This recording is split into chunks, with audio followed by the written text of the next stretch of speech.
I've been hitting the sexy Dexy for no reason, bro. Just randomly throughout the house. Just sexy, Dexy, sexy, Dexy. Shout out Dexter Lawrence, man. I promise you, nobody knows what that is. Chat don't know. Y'all got me, chat. Shout out sexy Dexy. They are good at football. I'll admit that, but yeah, they're actively saying they don't know what that is. I see the same chat you do.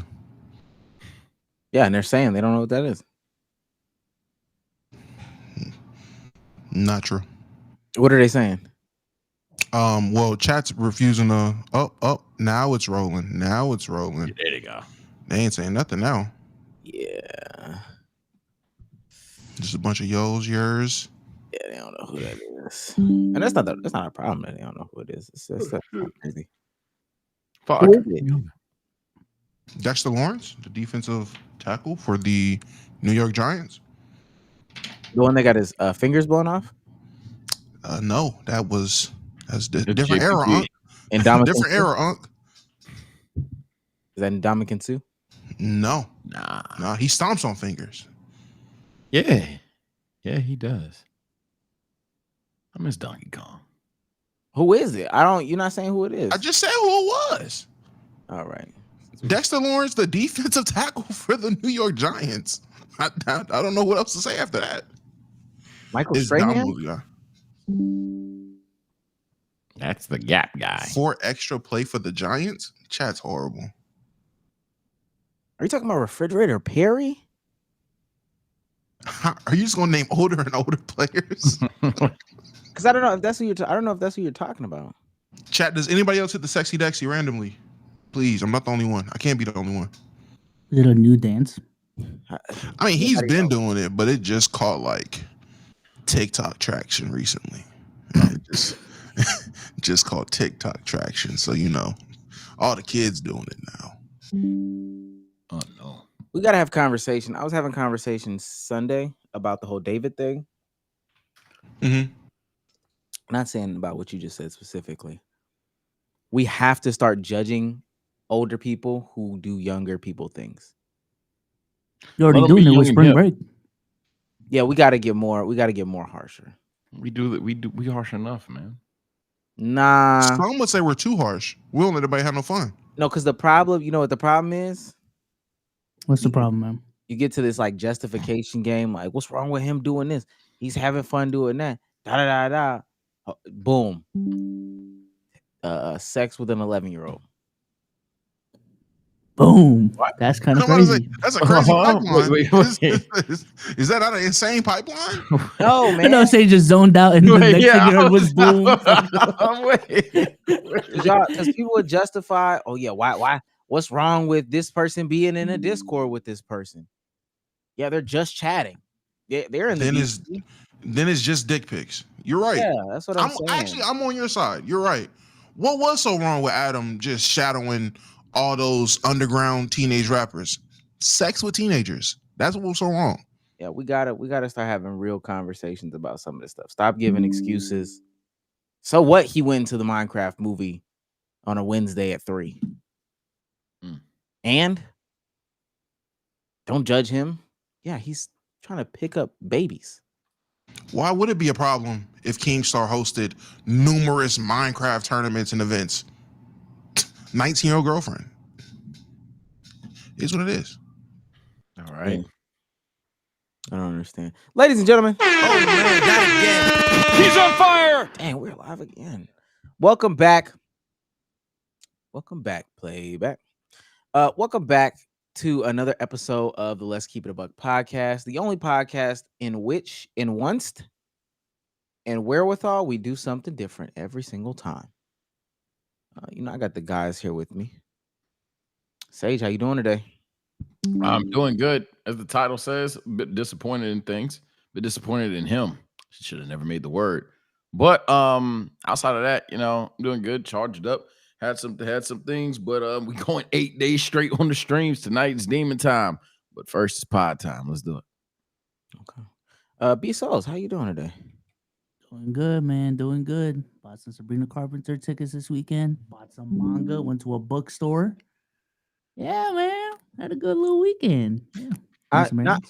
Not even trying to like dog pile on you or anything like that? Even though it wouldn't be considered a dog pile. I've never seen your room have this much stuff in it at one point in time. That's not usually your swag. Yeah, no, I renovated it so I can have a better background for videos. What Damn, that's the creator shit I need. what manga did you get? I got One Piece Dragon Ball? 73. Yeah, One Piece 73. Oh shit. Yeah. Oh, he's locked Some in. Attack for it. on Titans. I got Naruto 1, but I put it up in the living room. Okay. Naruto 31. Yeah, That's yeah, a good one, Jack. yeah, that's a good one. Yeah, Wait, are then I got- these Right. aesthetic mangas? Or are you like reading them? I can read them when I want to. So the But answer for the is most They're part, it's just, aesthetic. Some of them aesthetic. are Aesthetic aesthetic. mangas. Some of them are they're just here aesthetic. for now, man. They're Some of them are collectibles. aesthetic. That They're Naruto collectibles. might be a good. I'm about to read say, on as soon as I aesthetic. heard, That's yeah, I got really Naruto one aesthetic. put up in the living room. These are for aesthetic. This is for Yeah. the image. Nart got some good looking covers. I ain't I gonna mean, lie. I was at a used bookstore. They were like $5 each. Yeah. Why not for the aesthetic? Fuck it. Why not let it fly? I feel it. And I think that there's nothing wrong with that per se, but just if Damo ass, yeah, it is what it is. It is what it is. It is what it is. Damo, how you doing today? I'm doing great, man. Doing really good. Setting up my youngest daughter's first birthday and Thanksgiving. Not Thanksgiving. Halloween. Setting that up for her, getting that ready. My daughter is doing dance classes now. My oldest daughter is doing dance classes, so I'm a dance dad. I'm one of there's only 2 dance dads out of like 10 moms. That's fun. I thought I'd be a sports dad. I'm a dance dad. Gotta get ready for a show and a parade. This would be great. Dancing is a sport. You don't believe in demons? I am one. Oh no, not this again. Okay, type shit. Listen, man, if you do this and you want to be sure, just make sure you hit that join button, make sure you hit that like button, make sure you hit that subscribe button, make sure you tell a friend to tell a friend to tell a friend. We are actively trying to get more word of mouth out there. Word of mouth is actually working. I think people don't understand how word of mouth works. W word.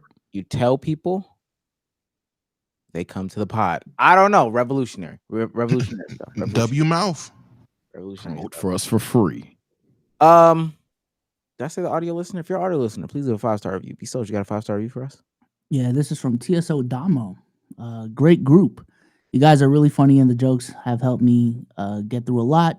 I wish you guys stopped talking about streamers that much, but I guess people are into that. Not the podcast we deserve, but the one we need, right? Space, now. Thank God he didn't say nothing weird. All right.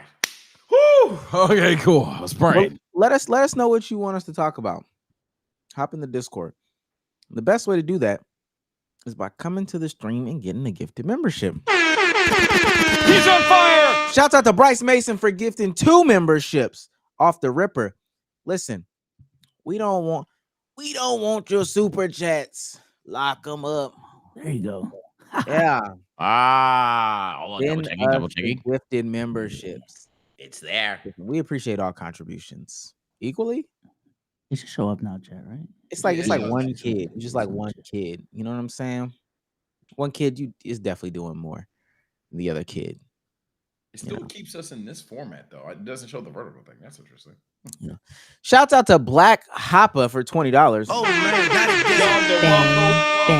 Bang, bang. Yeah. Says big fan of the Sunday pods, Omar. # eater friendly. And Souls as a guest on the Patreon would go crazy. Haven't committed to the Sunday things for real, but I do appreciate it. They are some good fun times, nothing serious, light. Yeah, we appreciate it. We appreciate it. # eater friendly. We're gonna ask the question about chapstick on here. Shouts out to your boy D. Sean.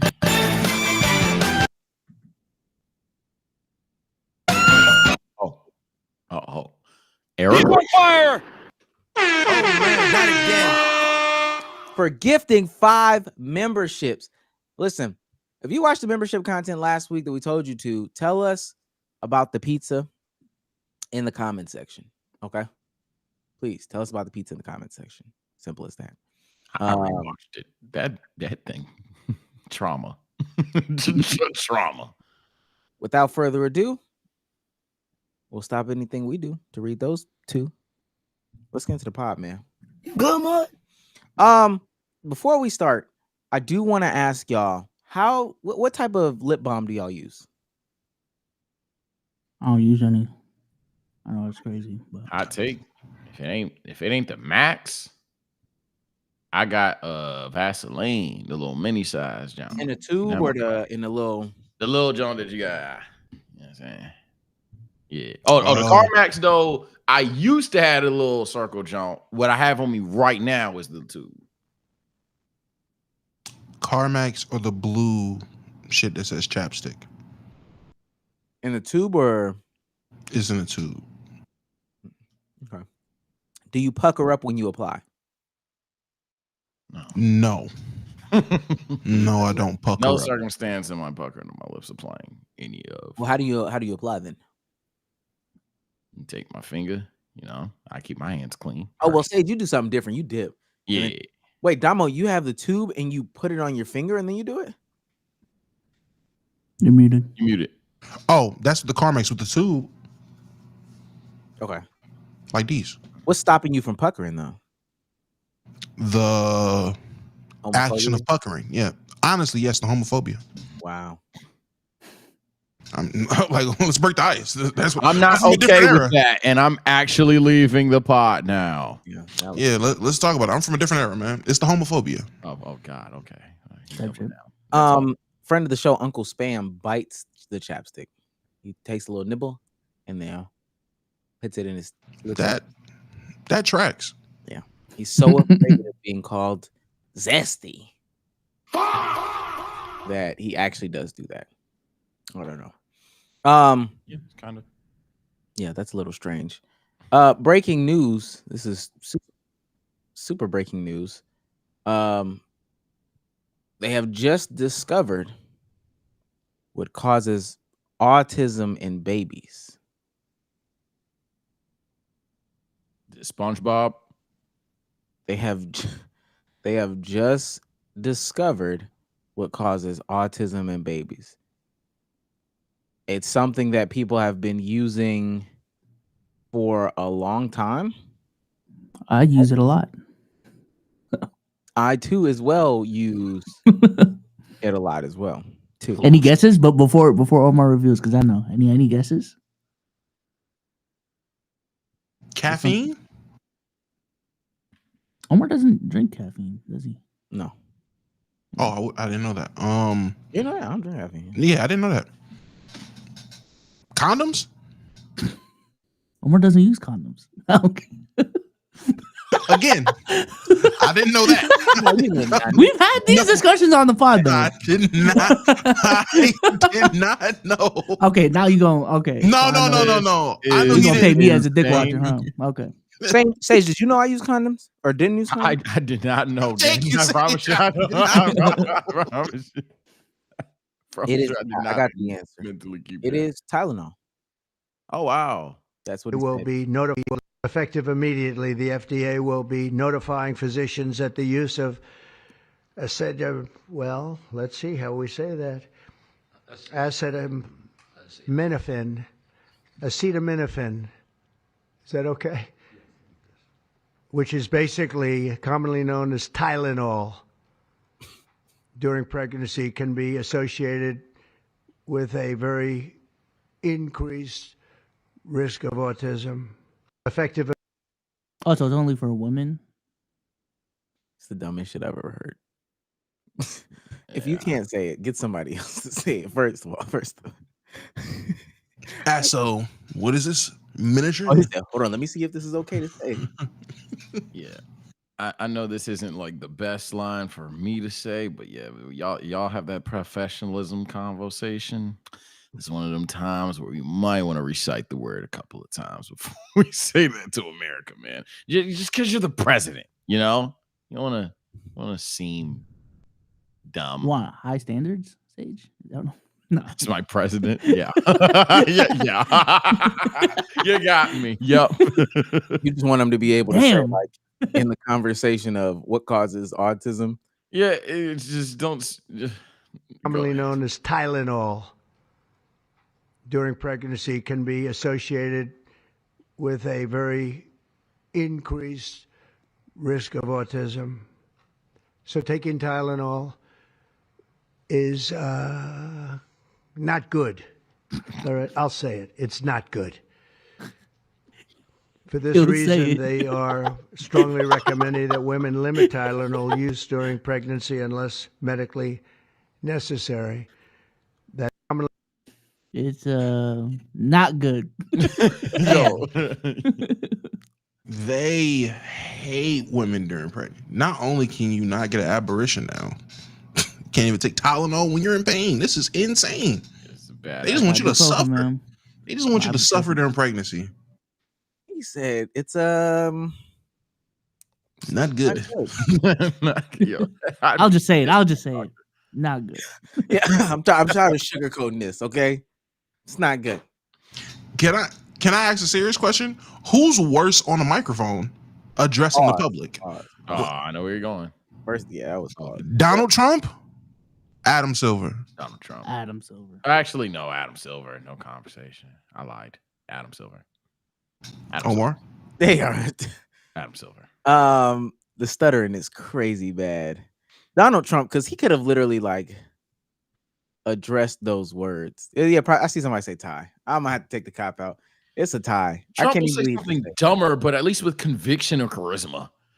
Silver is just gonna say like a TSO plus yap of why if YouTube isn't free, gang, I don't know, you can't watch games anymore. It's so stupid. Silver's kind of dumb. Chat, I'm not saying that, Tylenol causes autism. Please do your own research. It definitely doesn't, but please do your own research. I just thought that was mad funny. That's the news of the day. That Tylenol, the thing that we've been using for forever and a day, that's Autism. been studied to the end of the earth. That's what's causing autism. Yeah, according to what? I know it's a clip, but does he explain what it's according to? Or Apparently, the FDA did a study. According to the extracting us from the Epstein files. no? That's My fiance did my fiance who works in public health did the readings before the pod. I'm gonna butcher it. I told her I wasn't gonna do this without her, but she was saying that first of all, once you click into some of the studies that they referenced, it's not even autism, it's like ADHD. And it's supposed to be this sample size, like this they're supposed to just get a randomized pool, big sample size. They do the study for 10 years, and in that sample size, it's like 700 people, 700, people that gave birth.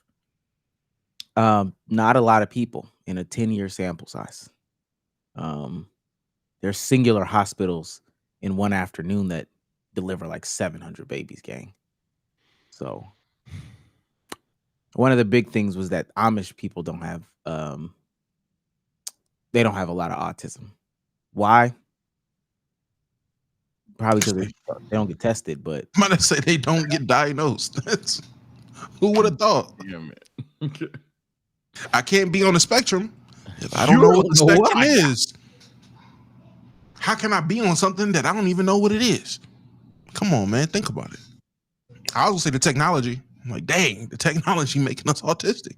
That's what it is. it just don't even get tested. Like, I was gonna say So they could be super autistic the whole time. This is crazy. zero cases of autism in Amish history. They don't get tested.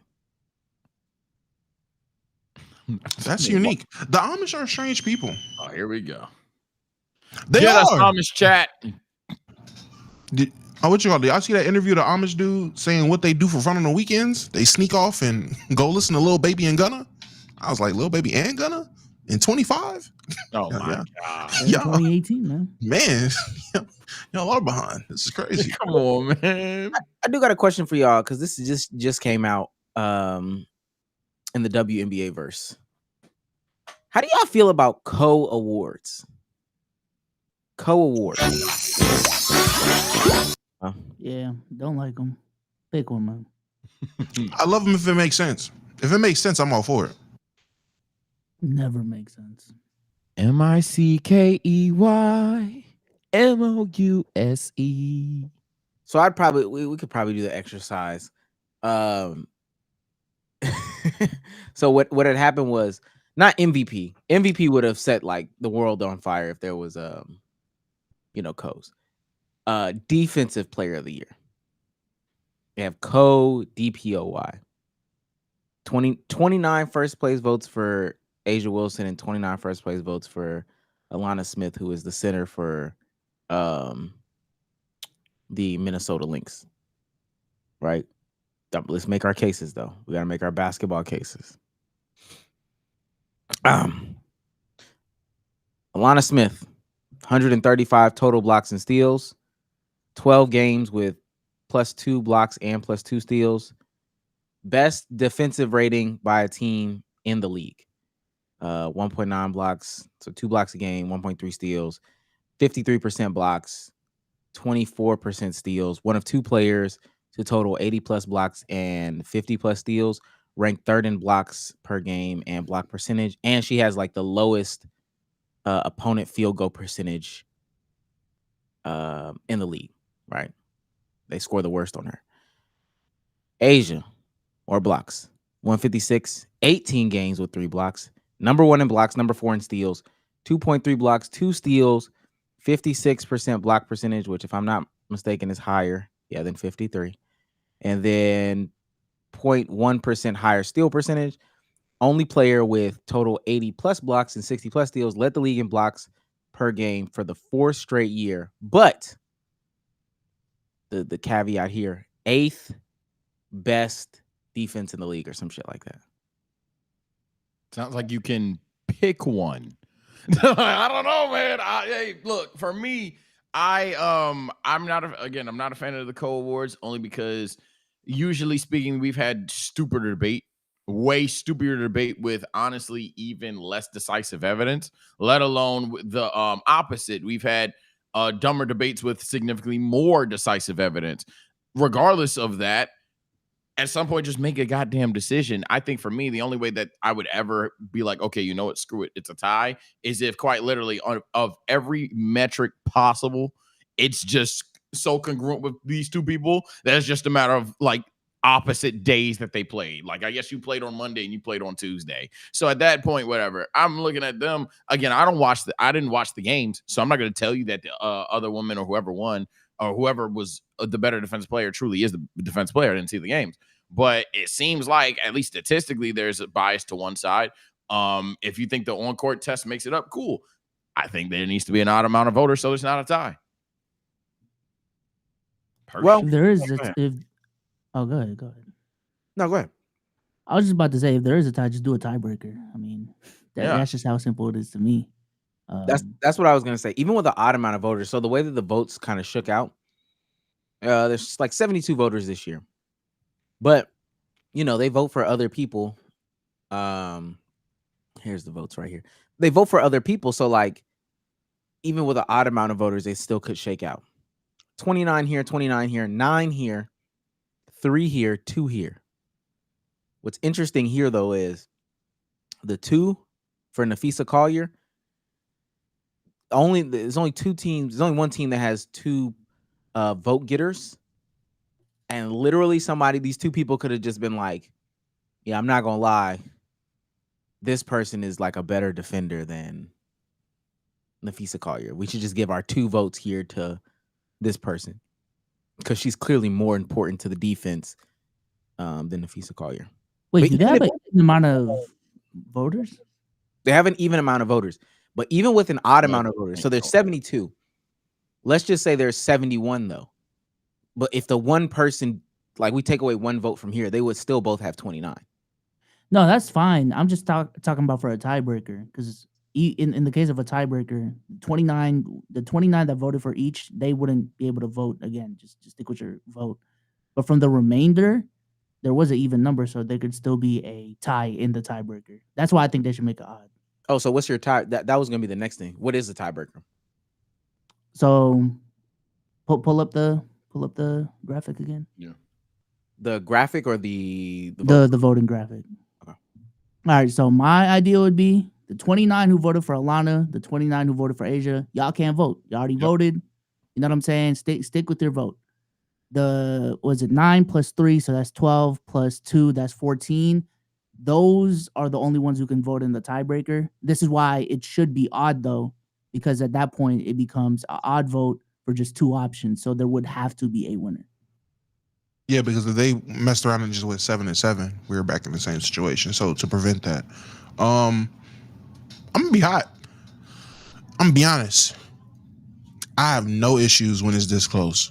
Hearing the stats and everything is minute differences here and there. One might lean this way, one might lean that way. It comes down to watching them on court.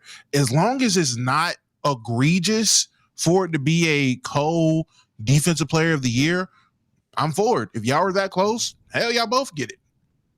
I'm not mad at that at all. Now for the MVP, different conversation. Oh, brother. Different awards. Different I was awards just get about to different challenge combos. that right there. Different awards get different combos. MVP, let's say hypothetically it is legitly close. Same situation. It is scarily close statistically for the MVP. Co-MVPs. If it's that close, co-MVPs. I'm for it. As long as it makes sense. It can't be egregious.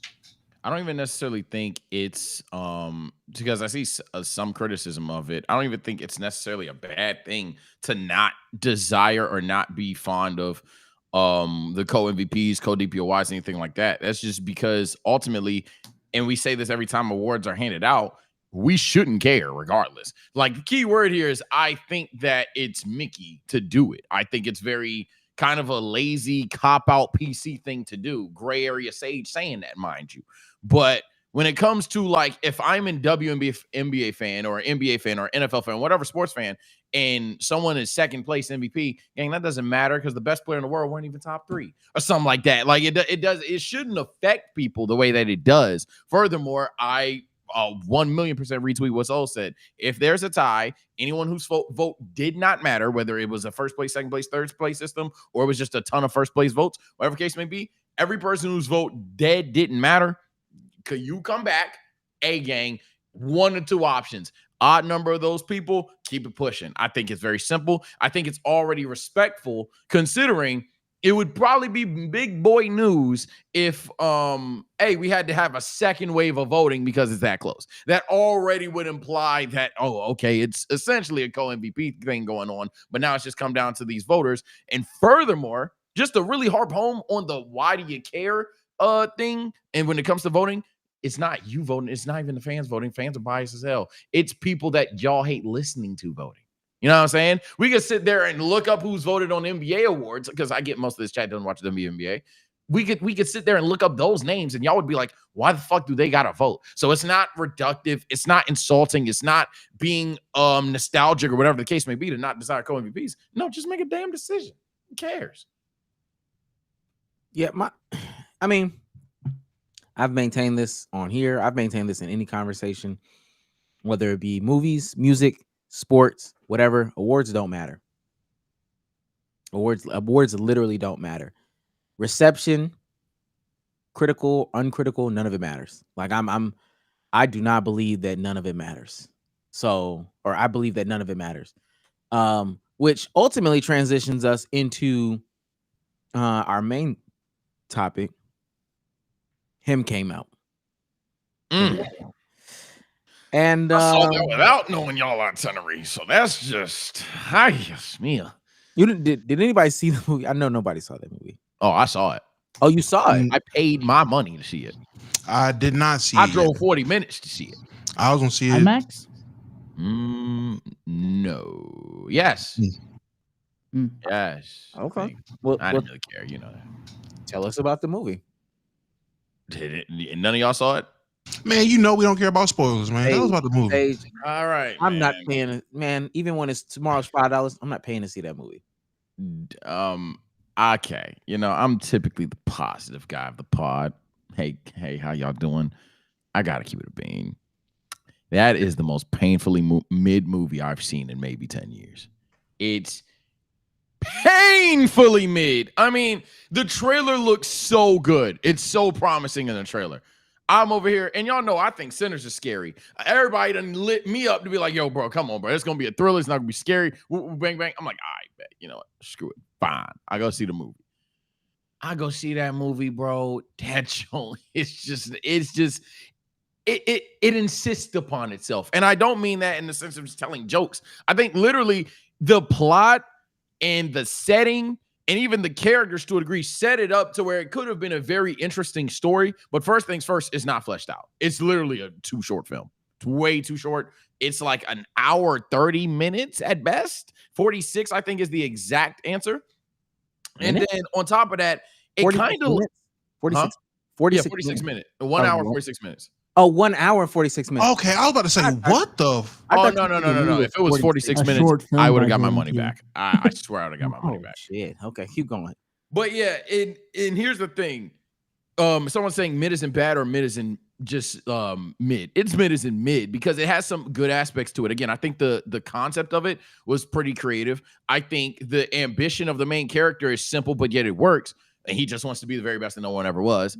But at some point, you would think for all the sacrifices, because it's 5 chapters, it's 5 days, 5 chapters of what it takes to become the best necessarily, but it's like over the top extreme. So like one of the things, if for example, it's in the trailer even, it's a football drill. He has to snap the ball, turn it, make the right read in like under a couple seconds. If he does not make that read, someone's going to get domed in the face with a fucking football. They were like nose breaking, eyes breaking, whatever. The nigga's just right here taking shots to the fucking chin. For me personally, things like that, the darker aspects of the movie, it would work if then immediately after that, the character was like kind of traumatized. Or if the character was kind of like, I need to break out of here. Or if he was miserable or anything like that. Cam, the main character, he kind of goes through like the worst stuff a human could go through. And he's just like, he kind of just zibing the entire time. It's not like, I get there's some moments of it, chat, but it's minimal trauma. There's no personal attachments to him. They introduce you to the family and you don't see him again. You hear from him on calls at best. It's just, I honestly gotta say, lazy writing. Damn. As an anime guy, because we the nerds, man. Shout out to nerds. We look to this stuff, and it's honestly just a lazy design plot. But the potential for a great story was there, and it's not funny. That's the worst part. I'm not saying Marlon Wayans has to be funny every time, but none of it's entertaining. So you're going through this very serious story with kind of like heat wave, flash in the pan moments at best, and then it doesn't feel like any attachment to what Cam is going through. It's kind of just like, okay, Cam saw a guy, I don't know, get stabbed, but then he didn't see the stabbing, and that's just another movie stuff. But it's kind of just it's such a I don't even know how to describe it, like a blur. The movie's like a massive blur, and then the ending's just very not confusing but weak. It's the message is simple, but it's pretty weak. It's pretty weak. Yeah, I didn't hear too many great things about it, to be quite honest with you. I'm trying to keep it spoiler free, so if it sounds like I'm all over the place, my body check. Trust me, you could have spoiled it. I promise you, I'm not gonna. I'm about to say, I'm gonna watch it. I'm just not gonna. Damo was right about his take before the. I was looking for it, boy. I was scouring the shorts on our end. I was like, I said this would happen. Like I called it months ago. Y'all are overhyping this Jordan Peele movie because y'all hear he's a part of it. Y'all gonna go in it with X expectation, and y'all gonna walk out saying the movie's mid because it doesn't meet this expectation. I already know. I knew this was happening. I seen it a mile away. From my understanding, I mean, and this is a part of people like not really doing their due diligence. He wasn't even really like a part of it for real. No, he was just a producer. He was just a producer, right? He wasn't the director. It's obvious he has nothing to do with this movie. Very quickly, it's obvious. Yeah, and not even like, yeah, he just doesn't. But that's not how it was marketed originally. When it was first pushed out, this was first like pushed as the next Jordan Peele movie. I was in the theaters when the trailer dropped. I remember when it was first announced. When it was first announced, it was pushed as if at least the perception people got was it was the next Jordan Peele. It was the next Jordan Peele movie. I didn't know he was just a producer.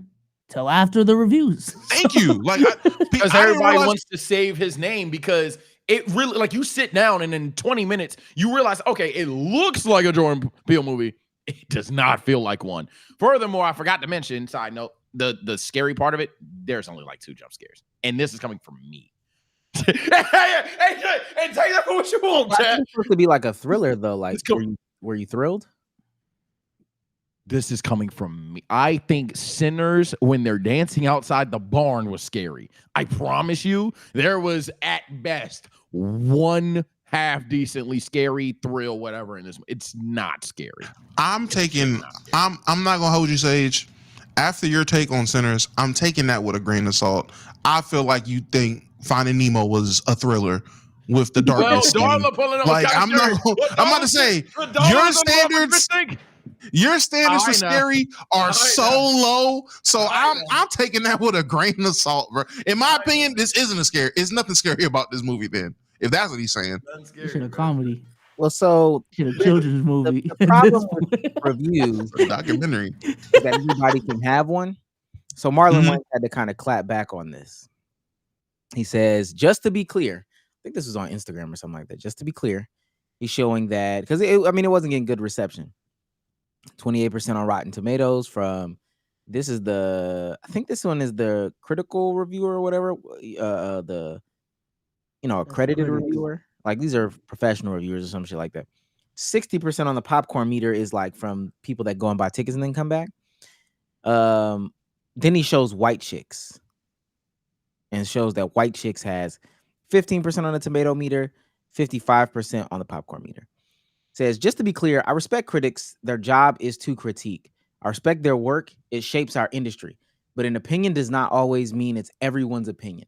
Some movies are ahead of the curve. Innovation is not always embraced, and art is to be interpreted. And it's subjective.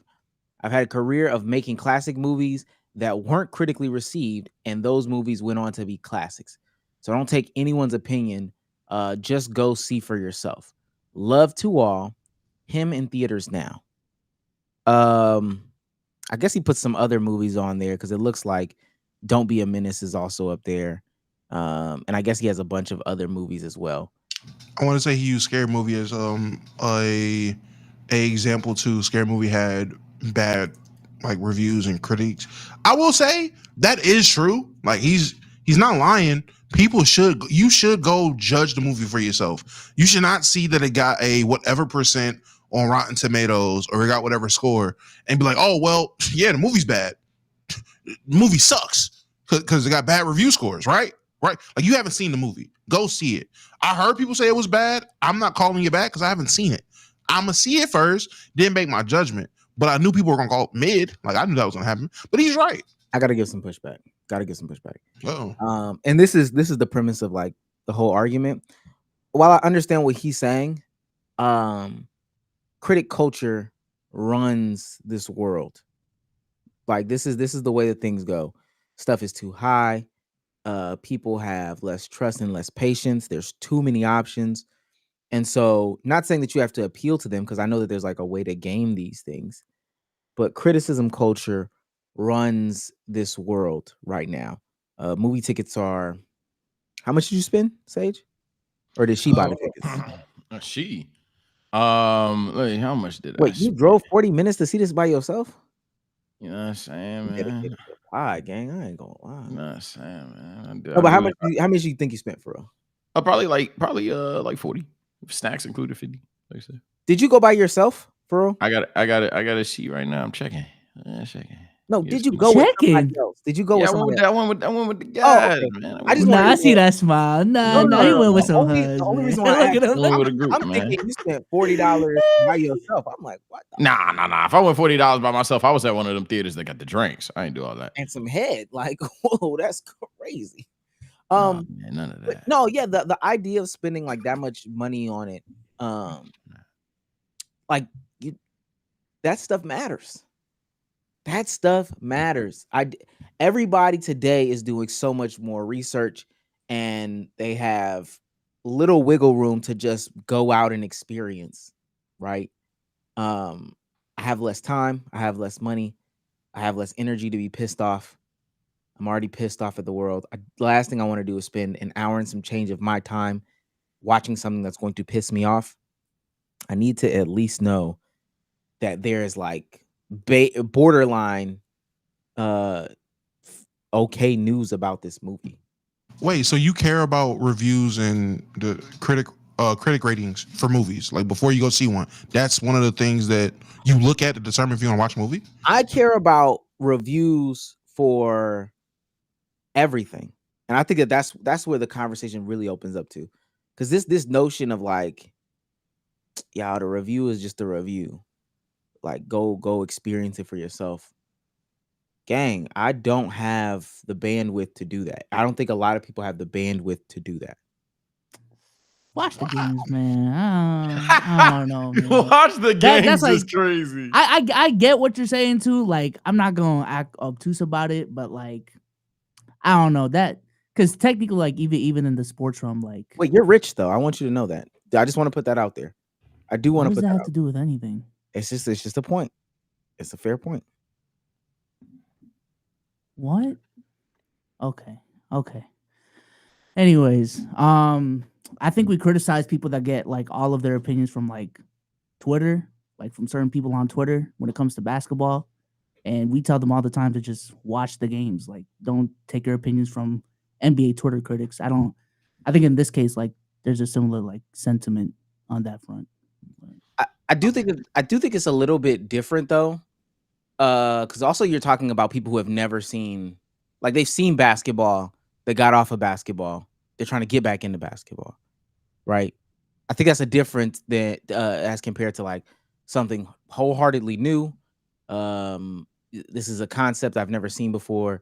This is something totally different. Sure, these may be some familiar faces heading the charge, but at the same time, this is different than anything I've ever watched before, quote unquote. But if that's the case, okay, if it has an actor you're interested in, if the premise from the trailer seemed interesting, that should be up to you to be like, okay, bet I'm going to spend my time and money to go see this product and I'm going to judge it. It just doesn't make sense to me to say to yourself, all right, bet there's somebody whose job it is to critique something. Like their job is to sit there and nitpick if they can. Now, if the product is so good that they can't nitpick, then they're going to give it a good review. But you basing that, I've seen somebody in the chat, I don't even buy a book without reading a review. You're an idiot. Bro, everyone watches things differently. Like we can see different things. We can have different outcomes to a movie. For Sinners, me and you, we sat here and talked about our experience watching Sinners, and we would give two drastically different reviews. You would give it rave at the time of first watching it. You would have gave it raving reviews. I'd have gave it a good review. People should go There's out still and positivity in that review though. Like that's what But what if you're okay, I'm just using us as an example. What about there was somebody who didn't like Sinners and they gave a review? You seen the review of the person that didn't like Sinners. Plethora of people, and I know you're saying the professionals. These are like the other side is just people who happen to have a Rotten Tomatoes account. I get what you're saying, Damo. You could end up seeing one person have a bad review on Sinners. That person would be the minority compared to everyone else having this thing. I think that just the idea of like dismissing it in totality, I don't think anybody really does that. And I would challenge that even beyond movies and music. If you go buy a car, if you go buy some shoes, if you go buy a piece of technology, we're not consuming no reviews. Well, that's what I'm saying. I think reviews actually do matter a lot for things that we spend money on. I think that's probably why the NBA analogy is bad. Because we're not spending money to, I mean, you could, but like we're watching the games. But like when it comes to shit that we're spending our hard-earned cash on, like I would be lying to y'all if like I wasn't watching all the iPhone reviews when the iPhone came out. You know what I'm saying? Even this past weekend I was buying hotels or buying I was looking for a hotel. My nigga is rich. All right.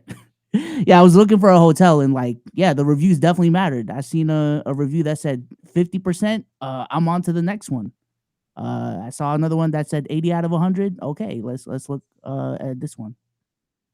Maybe I'm just talking as a person who don't give a fuck about reviews. I just don't care. When I buy stuff, I don't typically look at reviews. Some things I might do a little scouting on. I'm not necessarily looking at reviews, but I'm looking at and I'm comparing this to, I don't know, buying a game, I'm gonna see how the game plays for myself, or I'm gonna see how things is looking. I'm gonna see what people are saying. But at the end of the day, if I like it, I'm gonna get it. If I don't, I'm not. When it comes to products, I'm not gonna hold you. I don't look at reviews for products that I buy.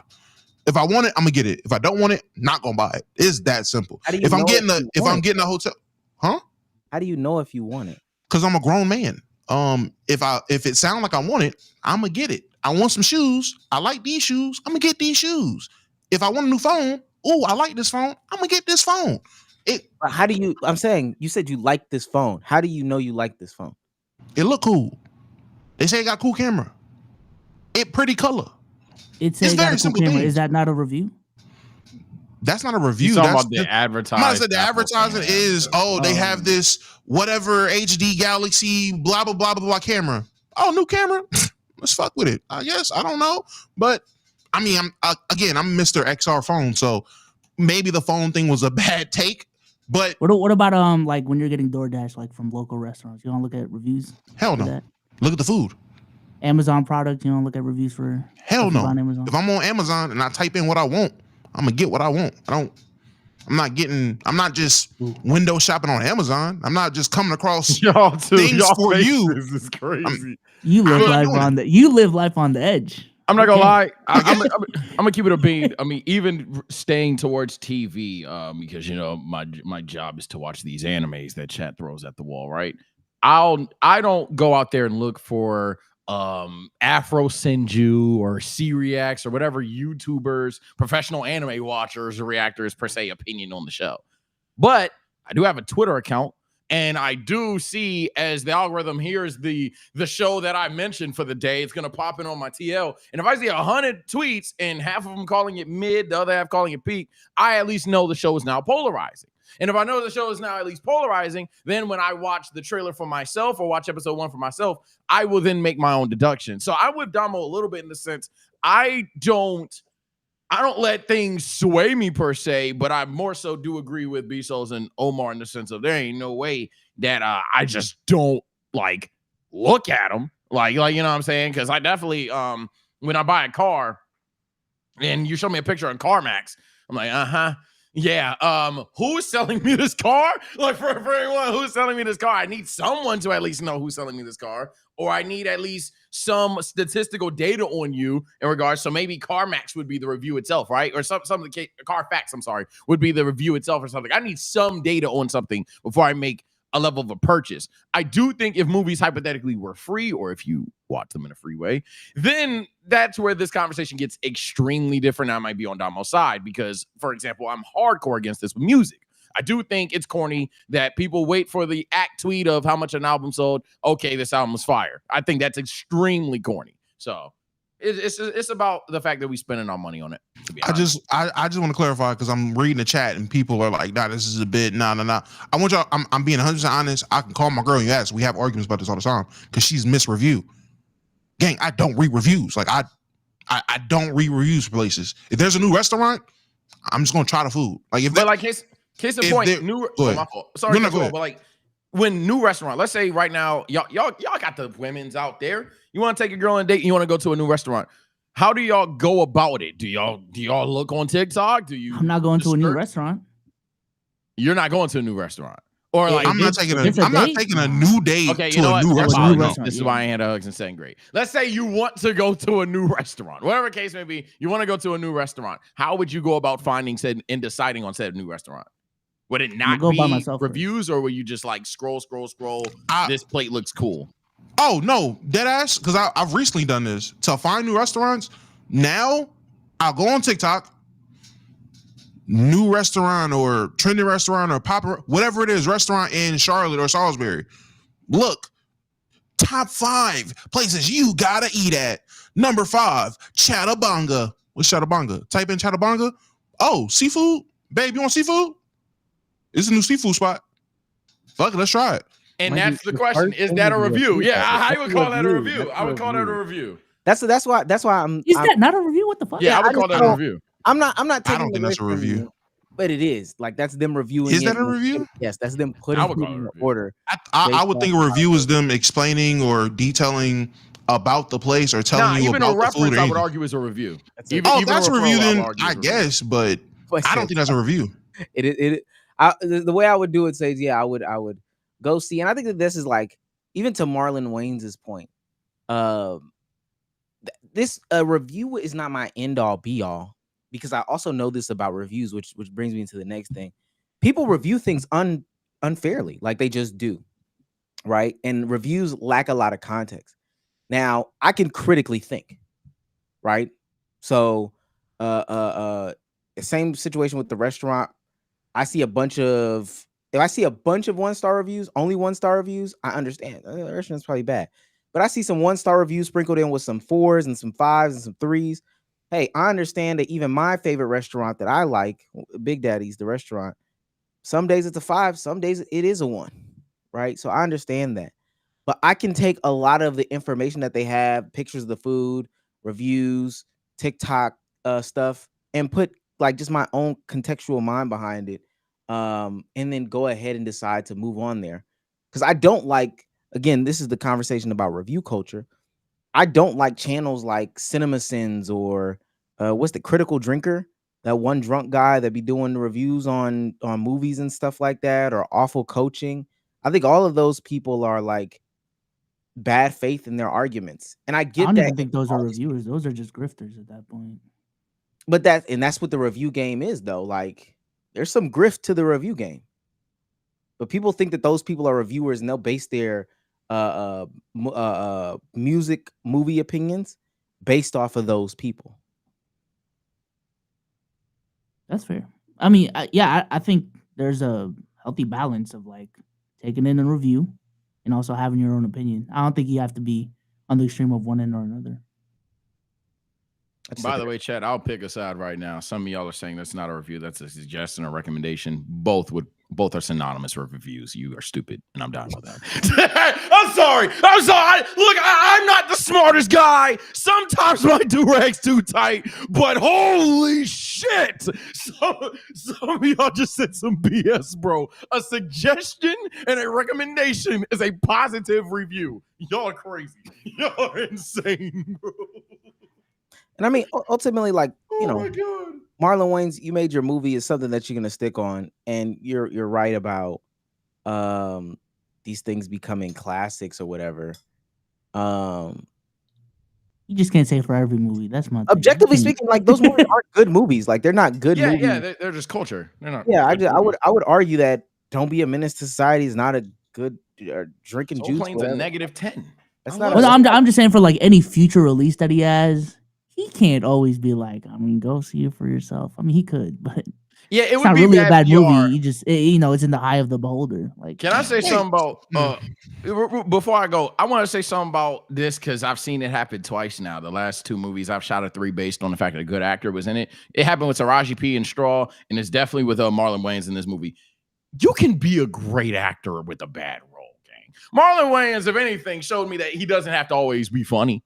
This is a role where he has, I guess, some jokes in it, but he's good in this movie. He's, in fact, damn near great in this movie, considering what his role in the movie was. I just think the plot's really stupid, and I think the payoff's really stupid. But he did his job well, so I could understand him being a little tight about it because he acted pretty damn well. Can I ask? And I learned he was a great he could actually do a serious role without being funny. Watching Bel Air, him in Bel Air was pretty good. I was like, I'm not used to seeing him in a serious role, but I digress. What makes a good comedy movie or a good parody movie then, Omar? If you're saying that White Chicks and Don't Be a Menace aren't good movies, are you just saying, oh, they won't be quote unquote good movies, but they will be a good movie for their genre? I think White Chicks is a good comedy movie. I think Don't Be a Menace is a good parody movie. Are you asking what makes a? Well, I'm more so asking, are you just saying they're not good quote unquote movies, or are you saying they're not even good movies for what their genre is? The satirical kind of movies. Yeah, I'd probably say that they're not like good quote unquote movies. Even for a comedy movie, like, it's probably funny. The acting was bad though. Like, the acting in the movie is fairly bad. And then I also would think that, like, layering joke on top of joke is not like the best. But also, even when I was that age, it was just like oh, this is funny because like he's a man dressed like a woman that's white type shit. I don't know. That's fair. Even from that era, because White Chicks, if I'm not mistaken, came out around the same time as 40-Year-Old Virgin. I just think that's a much better movie, and it's comedy. White Chicks came out in 2004. Which one do you think is a better movie, White Chicks or 40-Year-Old Virgin? I think 40-Year-Old Virgin is a better movie. Me personally, I think White Chicks is a better comedy movie. Definitely seeing White Chicks again first. Yeah, I mean, you don't know comedy movies though, so. Not a comedy. I'm not a comedy. I'm lying. I am a comedy guy. I actually love comedy. Yeah. Now, I'm not. Again, somebody's saying White Chicks is way better than 40-Year-Old Virgin. Not saying that, Jades. 40-Year-Old Virgin is a better movie, hands down. It's a better movie. I've never seen 40-Year-Old Virgin though. So I'm gonna say, yeah, like 40-Year-Old Virgin is a better movie. I think White Chicks is a better comedy movie though. If I go into a movie theater thinking this is about to be hilarious and you are funnier, I'll say you're a better movie, quote, quote, but I know objectively who has better acting and better stories and shit like that. Let me ask, do y'all also, because I think that this is the other thing that I have. I probably have an issue with how Marlon went about doing this. And that's a different thing that's going on now. But also I get it because movies take a little bit more effort and more energy. So, I wouldn't have responded. Like I put out a 9 out of 10 today, and I didn't make a tweet saying like, "Yo, even though this is a 9 out of 10, you gotta see it for yourself, gang. You gotta, if you just watch it for yourself." I just don't like the way that he responded. It'll be a project that he put a lot of time and effort into, and seeing it being publicly shitted on, I mean, it doesn't feel good. So.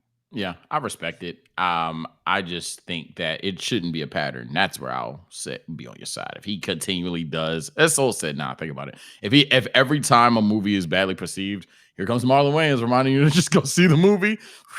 It's just it's gonna lower the interest to see the movie, especially if most of the time your name's turning around. It's because you're defending one of your movies. Shouldn't have to keep defending your movies. Getting good ones. Watch it for yourself, gang. But he was good. Final note. He was good, movie mid. But see it for yourself if you don't trust my do-rag being too tight. Watch my 9 out of 10 video. Make something that makes me want to watch it. Even I personally wasn't even impressed by the trailer, but that's just me. Because also the trailer was very vague and there was a deer. And I was like, oh, okay. It's probably too late for the clip, but like I just hope that like when we have that review discussion, there's not a lot of y'all that watch reviews hoping they agree with you either, because then that is like a weird thing too, right? Like if we watch a basketball game or if I watch an anime and I say it's mid or Damo's or Biso's introduced the football and he thinks Lamar Jackson is mid, hopefully the way that you guys look at reviewers isn't that you all want them to say the exact same thing, because then that's just at that point you get down a lay down culture starts. I am for the whole just message of like critically think. I think that's especially nowadays. So if that's what Marlon Wayans was ultimately trying to push for, fine with me. Yeah, if there was more opportunities, if I could like, and maybe it'll be on my streaming service that I paid $10 a month for soon, so that's fine. If I could rent it from Blockbuster, or if there was like a $1 movie, and ultimately it's not even just about him too. I could just imagine this being in other conversations. If they came out and was like, "Yo, bro, I know what they saying about the new iPhone, but go buy it for yourself." Gang, that thing is $1,700 for the base model. I don't know. Yeah. I'm not doing. That's what I think. Money pays. Yeah, money does change it. I don't care what nobody says. Money does change it for me. Yeah. Shout out to Big Bro Reacts. He's on fire. $5 says, and if no movie is better than Sinners this year, whoop-de-doo. Chat, name a movie better than Sinners. If it's none, spam none. Go. And you win. I still need to say Weapons. Yeah, I heard Weapons was comp, so it might be some weapons in there. Well, comp, probably not. Good? Yes. He's on fire. Shouts out to Tsona Meeson for $5. Says, I think people know these channels are satire though, or should at least know. I'm telling you, especially hopping into another space for the content, people think that awful coaching is actually good content, and they think that it is like critical basketball analysis. People think that Critical Drinker, I think that's his name, is actual real movie analysis. People live and die by CinemaSins. So I know that people think that it's satire. I think that that's part of if this was never like a paid for type system, like they shouldn't be paid to do reviews. It puts how they do the review at like this morality compromise type situation, but they take that as gospel. I know you think it's satire. They listen to it for real. No, trust me. I'm the nerds take Death Battle, and a couple of other YouTubers that I won't say because they're gonna think it's a diss and it's not. But Tevin, yeah, no, actually not Tevin. Actually, unironically not Tevin. Right. Shout out to keep it pushing. The top of Bang Nation for $1.99 says, "Wham! Pick up the phone. It's me, Spider." To Sona Meeson for $2 says, "Damo raw dog in life." Oh, I can't bring that up now, chat. It's too far up. Wow, super chats. Not a lot. So there's limits. Good to know. Blazing Fire for $5. He's on fire. Demon Slayer Infinity Castle over Sinners. Messed up 2 times trying to get this right. Love and support y'all guys. Y'all just gonna get us bullied on here, man. Talk about that at the TSO. Well, don't talk about it yet. I'm about to binge Demon Slayer season 3 tonight. So he sent it again. He's on fire. He sent 3 times. He sent it. He did mess up. He's on fire. He became a member and for 13 months and said, "Hot take Demon Slayer over Sinners." Then sent $5 to say Demon Slayer over Infant Castle Sinners. Jesus. Or over Sinners, and then he said the right one. BG's for $5. He's on fire. Sage went to Head Tavern to watch him. Come on, man. Is that the name of the movie?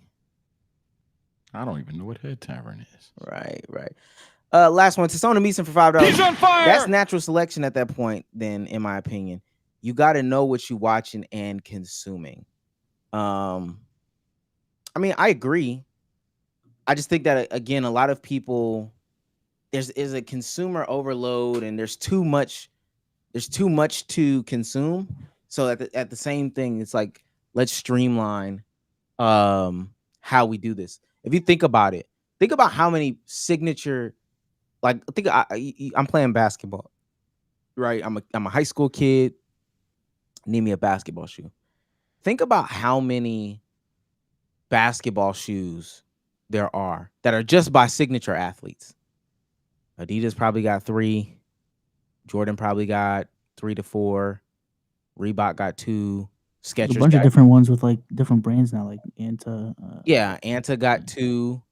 Nike got 5, 6, 7.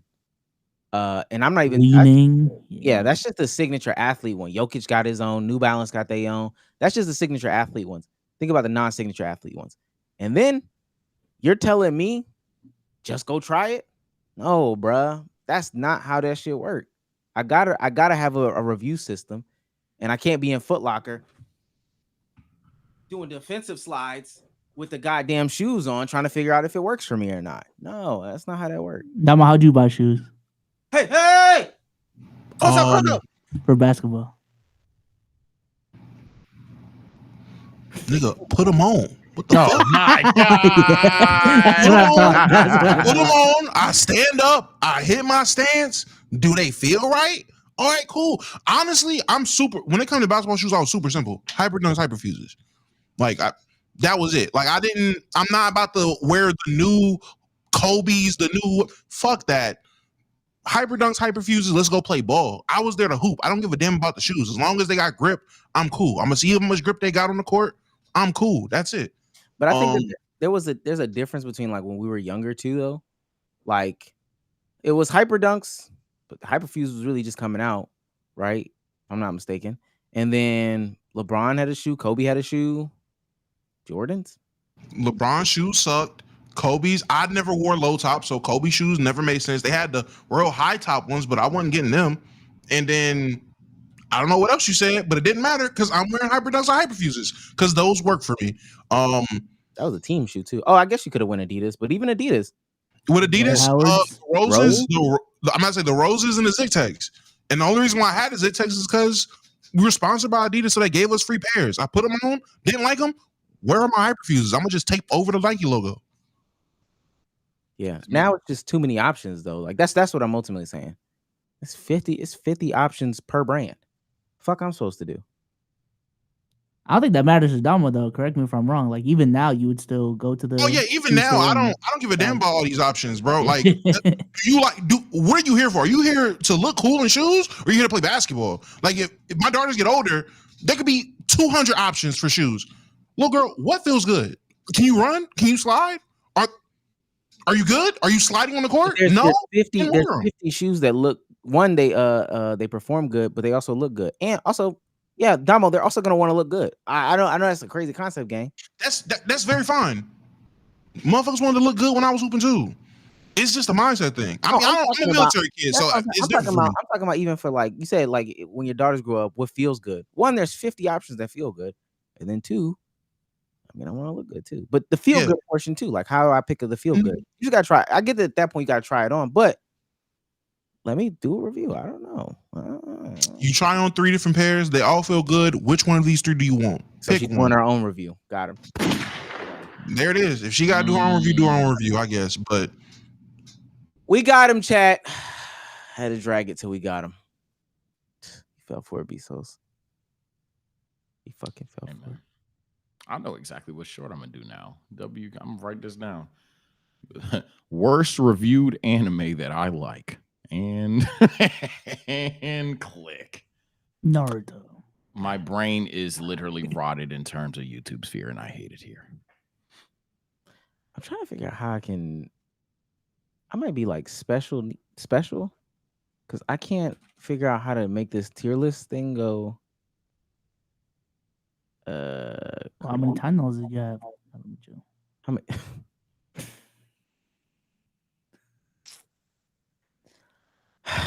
Jimmy Kimmel, please. That was the craziest thing I've ever heard in my life. So Jimmy Kimmel got canceled. I don't know. Did y'all see why Jimmy Kimmel got canceled? I did see. I'm gonna be honest. I'm under a rock on this Jimmy Kimmel stuff. All right. Kimmel. Jaime Kimmel. Be careful. He made a conversation about Charles Kirk, the third, and his demise. Right? He made a comment, fairly lukewarm comment by most of the internet. You know, I went on my right wing side of YouTube, try to figure out what happened. And even like 2 out of 3 of them were like, yo, this was dragging it. This is his monologue. We can play it. New lows over the weekend with the MAGA gang desperately trying to characterize this kid who murdered Charlie Kirk as anything other than one of them and doing everything they can to score political points from it. In between the finger pointing, there was grieving. On Friday, the White House flew the flags at half-staff, which got some criticism. But on a human level, you can see how hard the president is taking this. My condolences on the loss of your friend Charlie Kirk. May I ask, sir, personally, how are you holding up over the last day and a half, sir? I think very good. And by the way, right there, you see all the trucks? They've just started construction of the new ballroom for the White House, which is something they've been trying to get, as you know, for about 150 years. That was really it. I know you were probably waiting on the next thing, Sage, but that was it. Mm-hmm. That's what he said about Charlie Kirk. That was it. Y'all speak first. How disrespectful? How disrespectful was that, though, Sage? Like in terms of just what could be said about the dead. Please don't. How disrespectful was that? Wait, are you upset or are you making fun of the dead? Go react. I God damn it, bro. Cut it out, editor. You know what time it is. Second verse, same as verse. Ain't dropped this one in a while.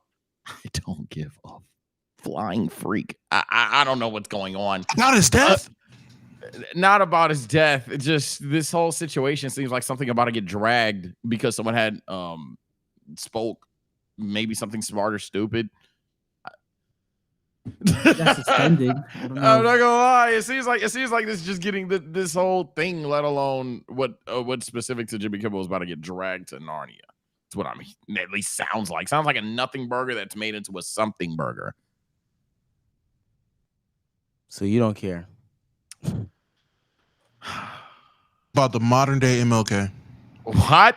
Okay, I will say he ain't no MLK. Oh, well, be careful. I don't need to be. Wow. So he got canceled. Show got pulled off the air, packed him up, clapped him up, got him from the back, beat it in. He's off air. By who, Omar? Who packed him up, by the way? It was they call it Sinclair, which is the one that distributes ABC, from my understanding. But essentially the chairman of the FCC came on a podcast and was like, yeah, gang, anybody pushing this information, they shouldn't be allowed online or on the airwaves. And if they are, we will start revoking people's licenses. We'll start revoking people's licenses. From a creator's perspective, and we'll get into what happened just like moments before we went live. From a creator's perspective, though, I have also seen a bunch of different people, getting packed up based off of their conversations and comments about this specific thing. Specifically, making comments about the Charlie Kirk situation. Some as light as Jimmy Kimmel, some much worse than Jimmy Kimmel, some probably just about the same, maybe worse, or maybe lighter. There's been even a meme on Twitter where people would be like, yeah, I don't fuck with Charlie Kirk. He should have da da da da da. And then the second line would be, I don't know, some celebrity that they want canceled, or like some athlete they want to get waived from their team. Stupid. I'm Kevin Durant. Like, all right. Yeah, we're memeing the fact that basically you can get clapped like this. Thoughts and opinions. Thoughts and opinions. Let me just say, I tweeted this out when I seen the Jimmy Kimmel thing happen. Tweeted this out after I think it was Mizkif who got banned or whatever it was for this stuff. That's the creator I seen. Man, it feels like I'm in a Black Mirror episode, and like I just wasn't aware of this massive figure.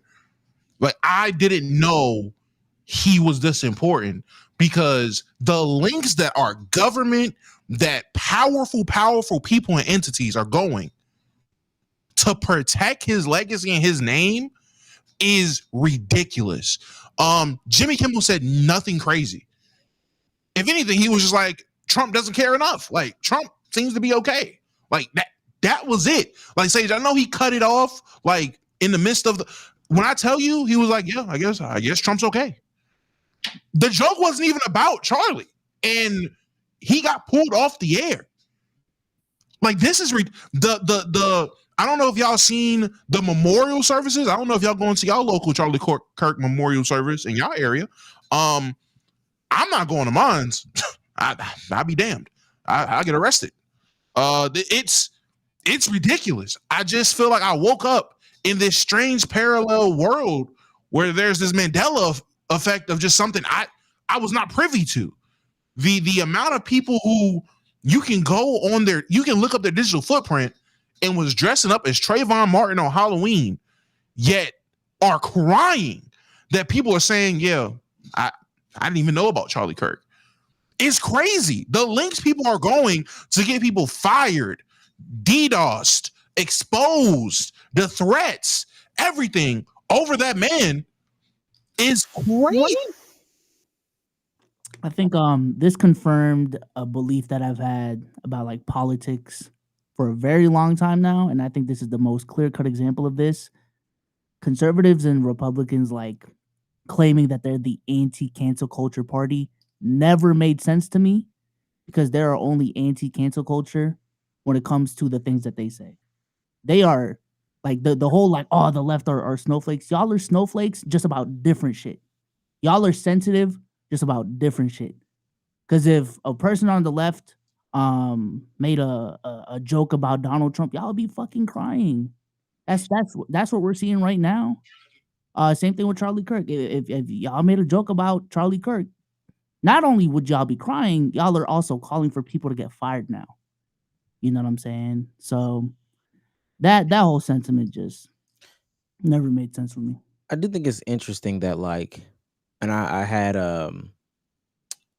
had somebody tell me that this is why they kind of unlisted all their videos or privated or deleted all their videos from a channel that they're no longer on, is that we are at like the mercy of swinging left, swinging right, swinging middle, based off of the climate. Not saying that we do anything crazy on this platform, which is part of the reason why we stay fairly tame on this platform and other platforms. Not because we don't think like we don't trust in our politics and can back our politics, but ultimately, like, let's just say today we think that ketchup is the superior condiment.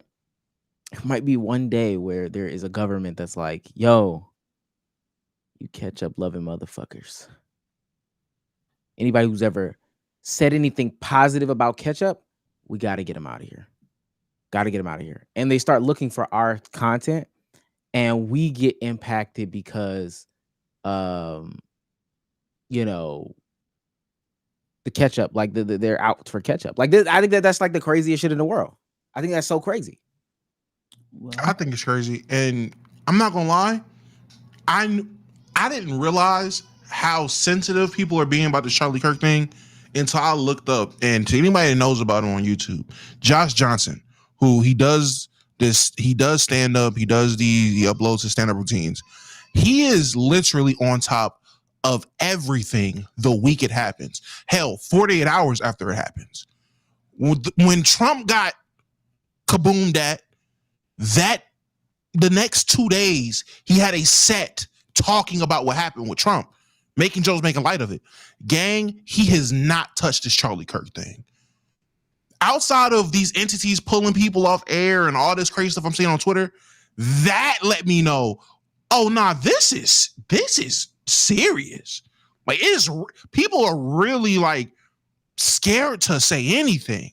Like, if you go on Josh Johnson page, everything that happens in pop culture, he makes a set about and talks about it in some way, making jokes, being conscious about it, everything. I've looked a couple days ago. I looked just now when we brought this topic up. He has not said anything about Charlie Kirk. I mean, that's yeah. crazy. I mean, that's why I'm even being careful with what I'm saying right now, to be honest with you. But that's also why, like, when we have these conversations about like cancel culture not being real, I just can't with the whole like it isn't real when we have situations like this, when they're at this point we have pure evidence that like the things that you do on the internet have real life consequences, whether that's Jimmy Kimmel or like getting fired over, I don't know, what you do as a teacher, or like the airlines woman that we covered on the pod. Like, there's real life consequences to this shit. I don't know. I think the only reason why I sit in the park of like cancel culture isn't real, and we'll still see even say that. As people have noted, this is not like cancel culture.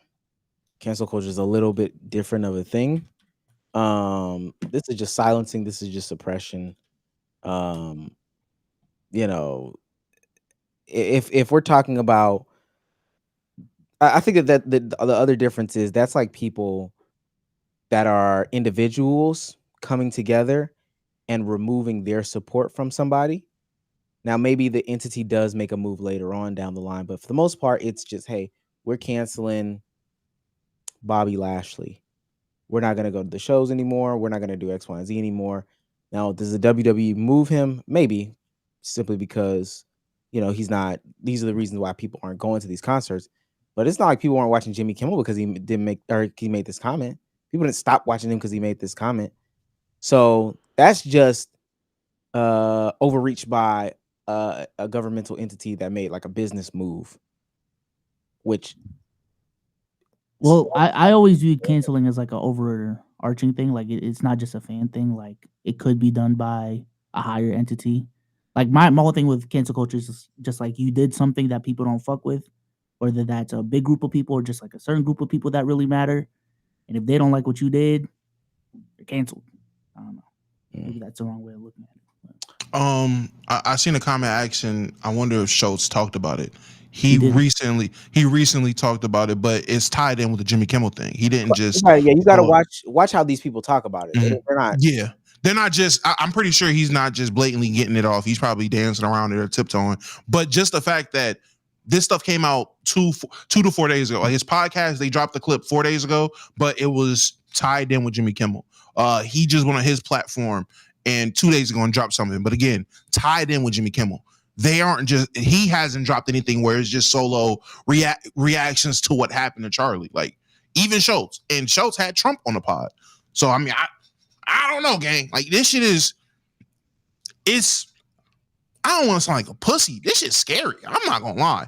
It's scary living in a world where genuinely going about my day-to-day life. I've probably seen a couple clips of this guy and just went on about my day. And you don't understand the impact someone has or how many people in your everyday life knows about a person or cares about a person's stance.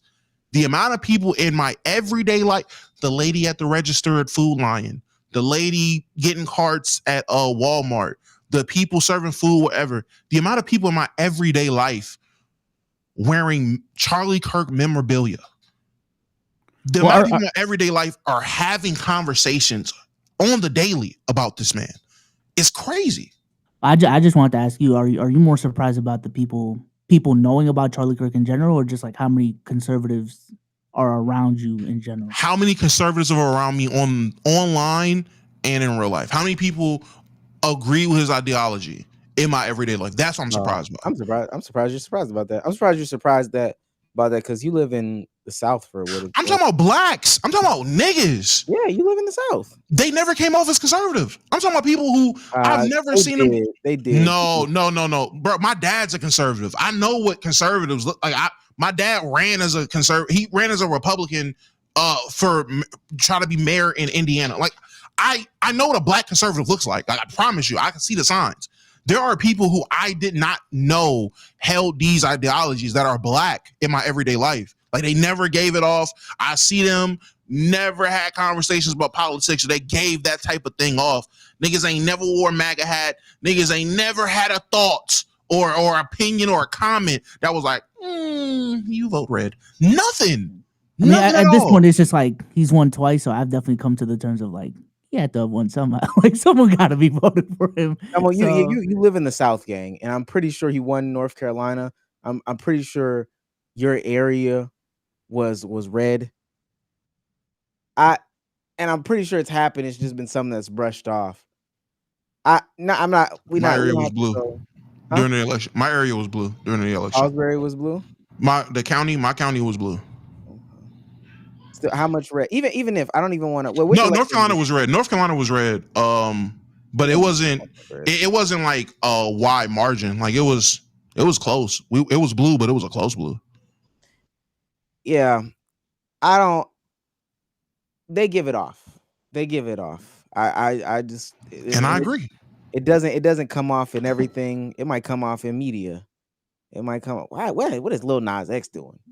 He's tripping, right? Yeah, I mean, he in the streets naked, but he's tripping. 2 trippings. Okay, you're MAGA. It's just that simple. I'm telling you. Hey, listen. You don't gotta believe me if you don't want to. When I tell you, I agree with you. I promise you. I hear the undertones. I read between the lines. I'm not just doing too much. For some of these people, it just wasn't there. I tell you what. This is the way to do it. And this is why I tweeted it out. And I do want to talk about this. Ask them how they feel about Angel Reese. You know what? You might be cooking. You might be cooking. How they feel about Angel Reese. You might be cooking. You're stupid, bro. I promise you. I was at the gym last week playing basketball. I don't even really know how we got here. I think the dude might have brought it up. He was like, "Yo, did you hear?" and was laughing about it. Didn't you hear that Angel Reese shoes only sold 2,500 pairs? And I was like, this was last week. I was like, the shoes that come out this Friday or whatever, this Thursday? What? I mean, yeah, the ones that didn't come out, They pre-sold. they should make Ice Age shoes instead. Because she looked like the sloth. There it is. That's first you fell for the Instagram rage bait. or the Facebook rage bait, and then you fell for this. It be in the. When I was talking to Olay about this from Olay at first, she was like, I was like, I try not to be political in my videos, and she was like, dog, everything is political. You can never hide it. And what you Jade said, white or black? What you think? Don't worry. I ain't gonna lie, man. Yeah, It's so really hard to. Oh, go ahead. I was gonna say it is hard not to be political. I ain't gonna lie. In this climate, people be wanting a place and space to get it off, and they want to know if you either confirming they bias or if you're their next target. I don't listen to women rap. Why? They be doing too much. There it is. That's what I'm saying. I think it's like hard to hide because the media you do consume, like it does say a lot about. Like just give me your Spotify playlist and I can tell you right now. Like for yeah. I, as a person that is like the more like lighthearted, fun guy of content, let me say I definitely disagree with people that think nothing is political or you can avoid these things. But ultimately, I just like when we're talking about this situation. Even again, I cherish life more than a lot of people and stuff. But it just in terms of like the Kimmel specifics and stuff, I just mind my own business. I didn't even know what was going on with Jimmy Kimmel or anything like that. I'm still like processing. Coming back though. I thought that he lost the show, then got the show, and some $6 billion. I don't know. Well, this is the announcement pre-pod. Let me pull it up. Jimmy Kimmel and this is where it gets funky. Disney and ABC will bring the comedian back to its schedule starting Tuesday night. Last Wednesday, we made a decision to suspend. Mind you, they also didn't want to do this. Production on the show to avoid further inflaming a tense situation at an emotional moment for our country. It is a decision we made because we felt some of the comments were ill-timed and thus insensitive. The company said in the statement, "We have spent the last days having thoughtful conversation with Jimmy, and after those conversations, we reached a decision to return to the show." Now, I did also see that. I want to try to pull this down before I pull this up. Sinclair is not going to air the episodes. And that's like I guess the distribution networks or whatever the case may be. For Kimmel and us. Yeah, this is it right here. Beginning Tuesday night, Sinclair will be preempting Jimmy Kimmel Live across ABC affiliates. Yeah, this is it. Stations and replacing it with news programs. Discussions with ABC are ongoing as we evaluate the show's potential return. And I saw something along the lines of like ABC has to choose between Jimmy Kimmel and the NFL or something. And I'm like, if that's the case, I know what they're choosing. I don't know. Maybe I got intel. I don't know, but damn.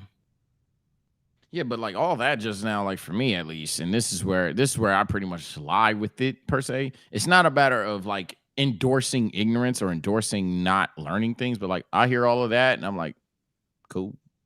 Or like let's say he lost the show, me. Damn. Like I don't know. I just don't get the emotional aspects of it, but I mean maybe there's something out of there. Again, as Dama was saying, maybe he's just a way bigger figure to some people than he was to me. I mean, you don't have to care about everything. I think that's one thing we talked about on this pod too. It's literally like impossible to care about every single thing, especially nowadays with so much news coming out. Like, it's no way you can't care about everything. Topic. It's no way. I think it translates to us though. Like that's the what's the thing that can make it for me, and not just Jimmy that's getting packed. It's everybody else too. It's a concern there, but this is why, like me personally, had I known this information, I'd have been like, I don't think it's worth talking, or for me, not worth talking about it. Obviously, if you guys are passionate about it, get your opinions off. Who cares? But me personally, dang, that's news. It's processed information, but can I ask? I'm not seeing deeper meaning. I do. I just I'm not passionate enough to speak on it, gang. Sorry. No, then let me just ask because we are talking politics or whatever it is. It's a political conversation, and I feel like we're about to move on. But how do y'all feel about? Do y'all share the belief that you can agree to disagree with somebody about their political stance, but still be cool with them or still be cordial with them, or if they have a different political view than you, hey man, fuck you and that side? I think as long as I think a lot of people blur the line of politics and morals a lot, especially in 2025. Honestly, past ever years, but especially in today's name. So it's very possible. Hey, you voted for this guy, you voted for this guy. Okay, but ultimately, you're still my friend per se.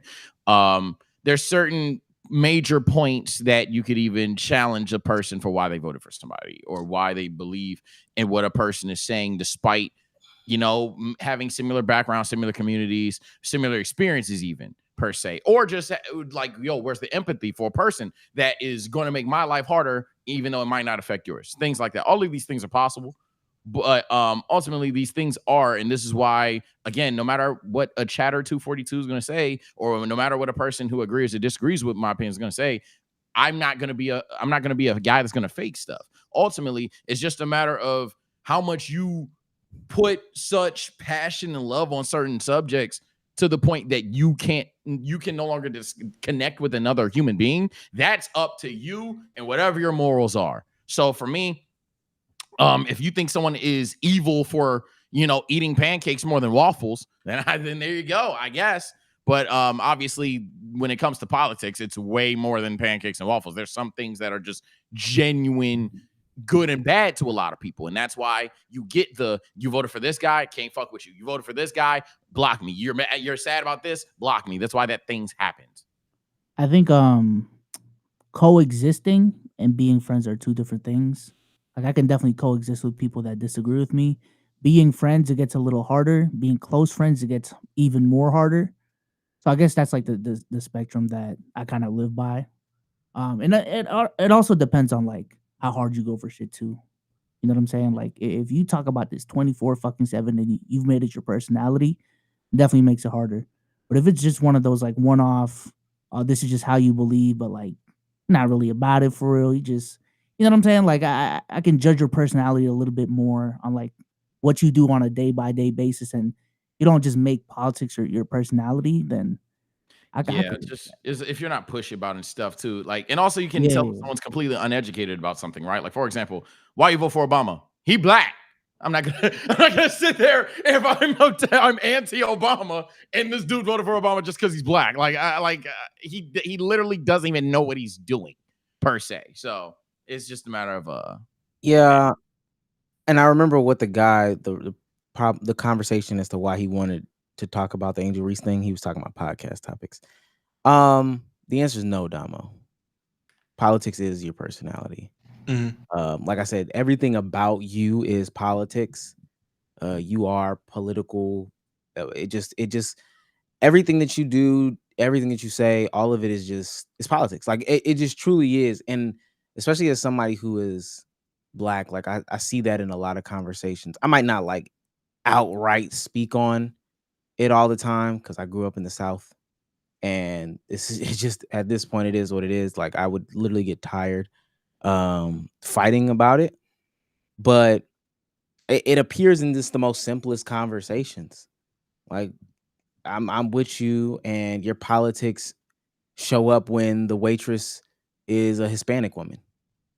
Like, shit like that is real. Like, to me, that's real. That shows up in its real life.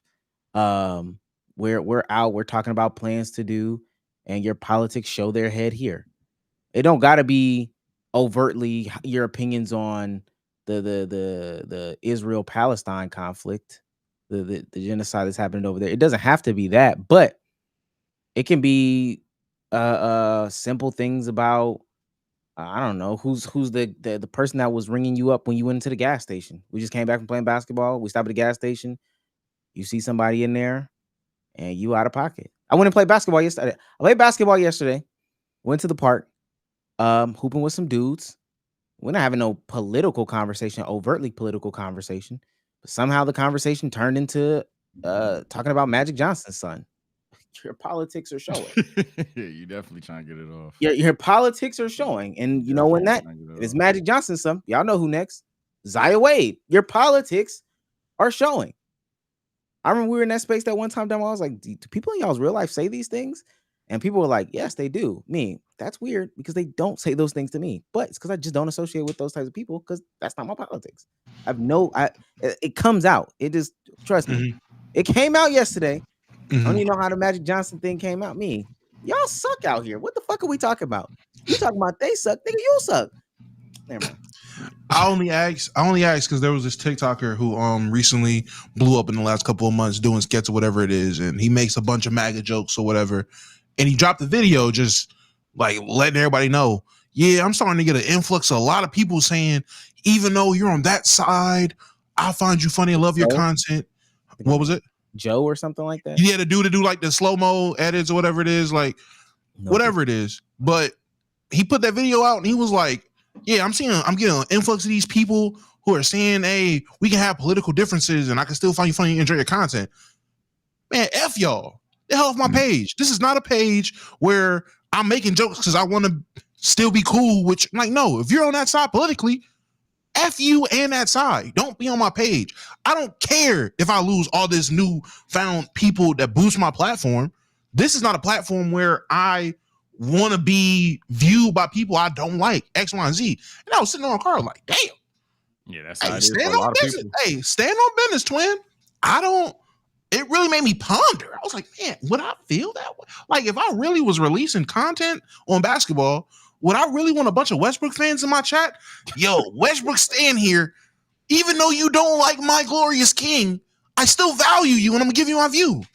I really might sit there and be like, man, kick rocks. Fuck, nigga. I don't want But if you have the possibility to have a direct conversation with somebody, that's why I don't like the one-to-one in it. However, I do agree with the overall consensus that politics are going to always be in like 99.9% of the things you do, including music, including what gym you go to. Like no matter what you do, it's going to be tied into it. But if there's a politics are tied in your favorite chicken spot. I hate exactly. So like it literally is, as long as you are able to kind of be a human, it kind of gets lost. If you're able to be a human and I guess conversate and have sympathy and empathy for beings, it'll go a long way. But ultimately, if I have to technically answer, are politics very tied to one's personality or beliefs? Absolutely. So, but my question is like, what type of content that is he making that makes it appealing to one side? Like, I feel like, if you're on one side, you consume, to our point, like media that, you know what I'm saying, like, is on that side. So what is he doing that like attracts that audience? I mean, he's making funny digs. Like, he's making jokes about shit Trump says, and they can find it funny. Like, it's a bunch of people who can vote politically one way, but can laugh at the fact of, okay, this political party has these flaws. It seems like it's me and Sage are Laker fans. We can laugh at a Clipper fan clip if he's getting good jokes off. Like, oh, Pelinka is dumb, right? Pelinka is an idiot, right? It's those type of people. And he's like, no, nigga, fuck you and Rob Pelinka. Like, what are you? Get the fuck off my page. I don't give a fuck about you, Laker fan. Like, that's essentially what he's doing. I respect it. And I just had to ask, is that like a normal thought with everybody? Like, when it comes to politics, if they don't align with you politically, do you care about them at all? Can you have a conversation with them? Could you still be cordial with them, cool with them, whatever it is? I think I was just gonna say, like, when it comes to like the content point that you're making, the way I just look at it is like, I have my views, I have my points, I have my jokes I want to get off. I put it out there. Whoever wants to watch it. I get paid. I go home. I mean, maybe that may sound insensitive, but like, I care about more that conversation when it comes to like personal friends, and like people that I actually talk with. But in terms of like, I don't know, because like when we do content, it's just the numbers are so big. Like you can't micromanage like the 20,000 people that's watching your videos, 100,000. So at that point, it's just like, okay, I'm gonna put out my shit. You watch it. I think he's more so making it like known and understood that like this is not a safe space for that. And I've had to do that in a couple of my videos where I've talked about different things. I've had to like literally, I'm starting a video. This is stupid. This woman did something stupid. Da da da da. Then I say it in the first part. Hey guys.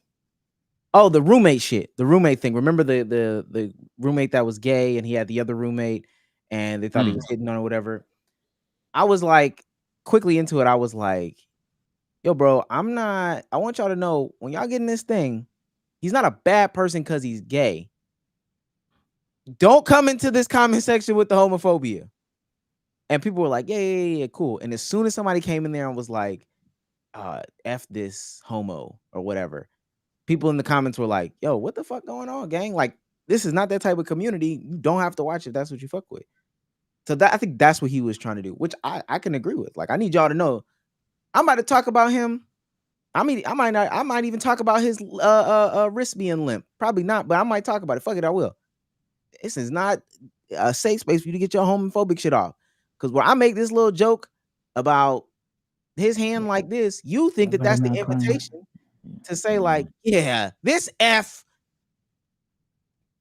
And I do think there's go ahead.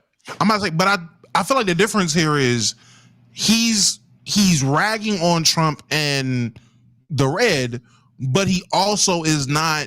He doesn't want people in his comment section. He will want them to rag on them too. It's not like I might be getting this off, but this isn't the community where y'all gonna say fuck MAGA.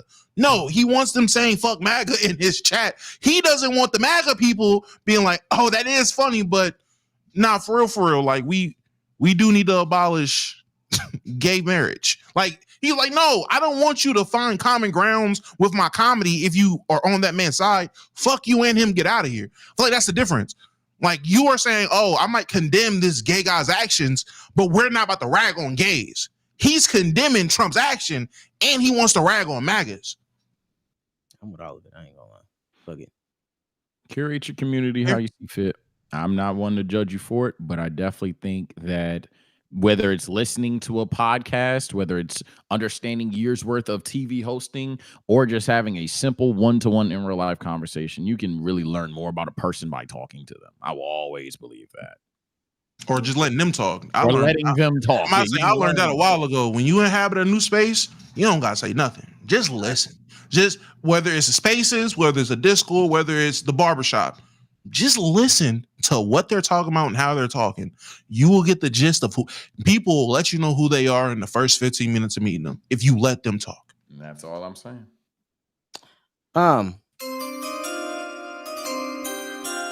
Falcons the worst team in the league, man. What the? Oh, you had no way to do it. Okay, cool. No. And we don't have to talk. We haven't done hot takes in a long time. I did want to get off some hot take. Listen to this $9.99. It's not gifted subs. I do want to get off hot take of the week.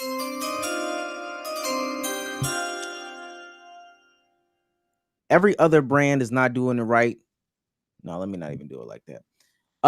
Signing with the right brand is going to do you right every single time. I got these shoes around my neck. Angel Reese and Reebok did it right. I'm actually fucking with the shoes pretty heavy. I'm not gonna lie to you. And the whole promo, all the packaging, all the other stuff that goes with it. There's some other athletes out there that are waiting for their label to get it right, and they're not gonna do it. With that being said as well, I'm not taking no more Angel Reese slander based off of the conversation that we just had. It always turns into, yo, who's the best player in the league? Talking about Asia Wilson and fucking Nafisa Collier. Somebody throwing Caitlin Clark.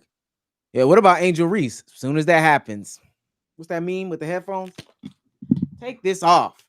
Because the next thing somebody gonna say, yeah, she's fucking loud. Well, we're talking about basketball game. I don't know. So I'm never entertaining that again. No slander for Angel Reese.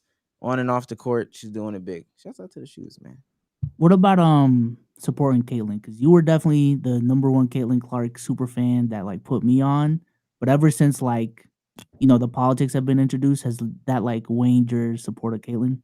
Yeah, openly, and it's crazy. I'm pretty sure you've observed that, right? Yeah. I'm addressing it now. Talking about her lately. Yeah, because it's like because I promise you, it's the same effect, just in reverse. And I hate to get into these conversations, especially as I hop into these WNBA spaces. You're not standing that hard anymore. Because I be thinking to myself, man, I was there sophomore year, man. Shut the fuck up. You don't even know what you're talking about. But every time, not every single time, it always gets into some stand-up delusional stuff. And again, the politics be tied into it. She's loud and aggressive when she does it, but when Caitlin does it, it's funny and a good leadership. I just feel like anytime a black man is openly supportive of Caitlin Clark, everyone else just hears Uncle Ruckus music playing behind him every time they talk. They see him they don't see Omeezy no more. They see Terry Crews from White Chicks. I feel like that's what happens every time. Anytime I see any black man openly, Caitlin's like that. You have a black mother, sir. Like, oh my God. But again, Damo, but again, Deep clean has he but if splashed you it. let them go, if you let them rock, 2 sentences later, and see, this is the problem with black women. Whoa. that's and that's been my Whoa. I know that there's some people that can like I don't think y'all ever thought of me doing that in my support. It's just shit, shoot that motherfucker from deep, gang. I don't know what to tell y'all. But I've been in these spaces and we having a conversation about the logos, like who has the better logo. Angel Reese released her logo, Caitlin Clark released her logo. All right, you giving your opinion. And Caitlin Clark's logo looks a certain way. Majority of people gonna say it don't look good. They might say, yeah, Angel Reese logo might be slightly better, but it's also flashy, like her personality. Whoa, because I already know where you're going. Already know where you're going. Already know where you're All going. right, you got it. You see what she wore to Wildin' Out? Oh, we know. We know. We talking about see how logos. she's cool with Shaq, huh? All right, yeah. Caitlin Clark just leads from the shadows. And again, nobody's talking about y'all. I don't know if y'all remember that time. They were talking about last year. Oh, Caitlin, these people on Twitter, they're enraged. They're saying all these different things about you. They're saying that the racists are getting to people online. What do you have to say about that, Caitlin? I'm just not on Twitter. I'm never online. I'm not online.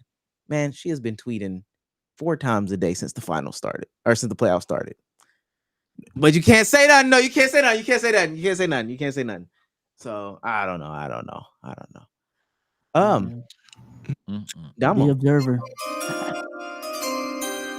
Right. So. Yeah, man. Listen. My hot take is super simple. As a parent, I'm calling the rest of you bum ass parents out, man. Was on Twitter, seen this clip right here. Project LeBron. Off to a great start, off to a good start. Seen this. Got the baby out here, 2 balls with a band, resistance band. Got the baby out here training, working, putting that pain in.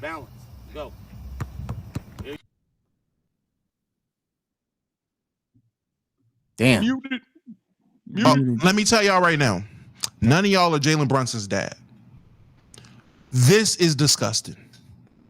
I am so sick of you failed hoop dream having niggas.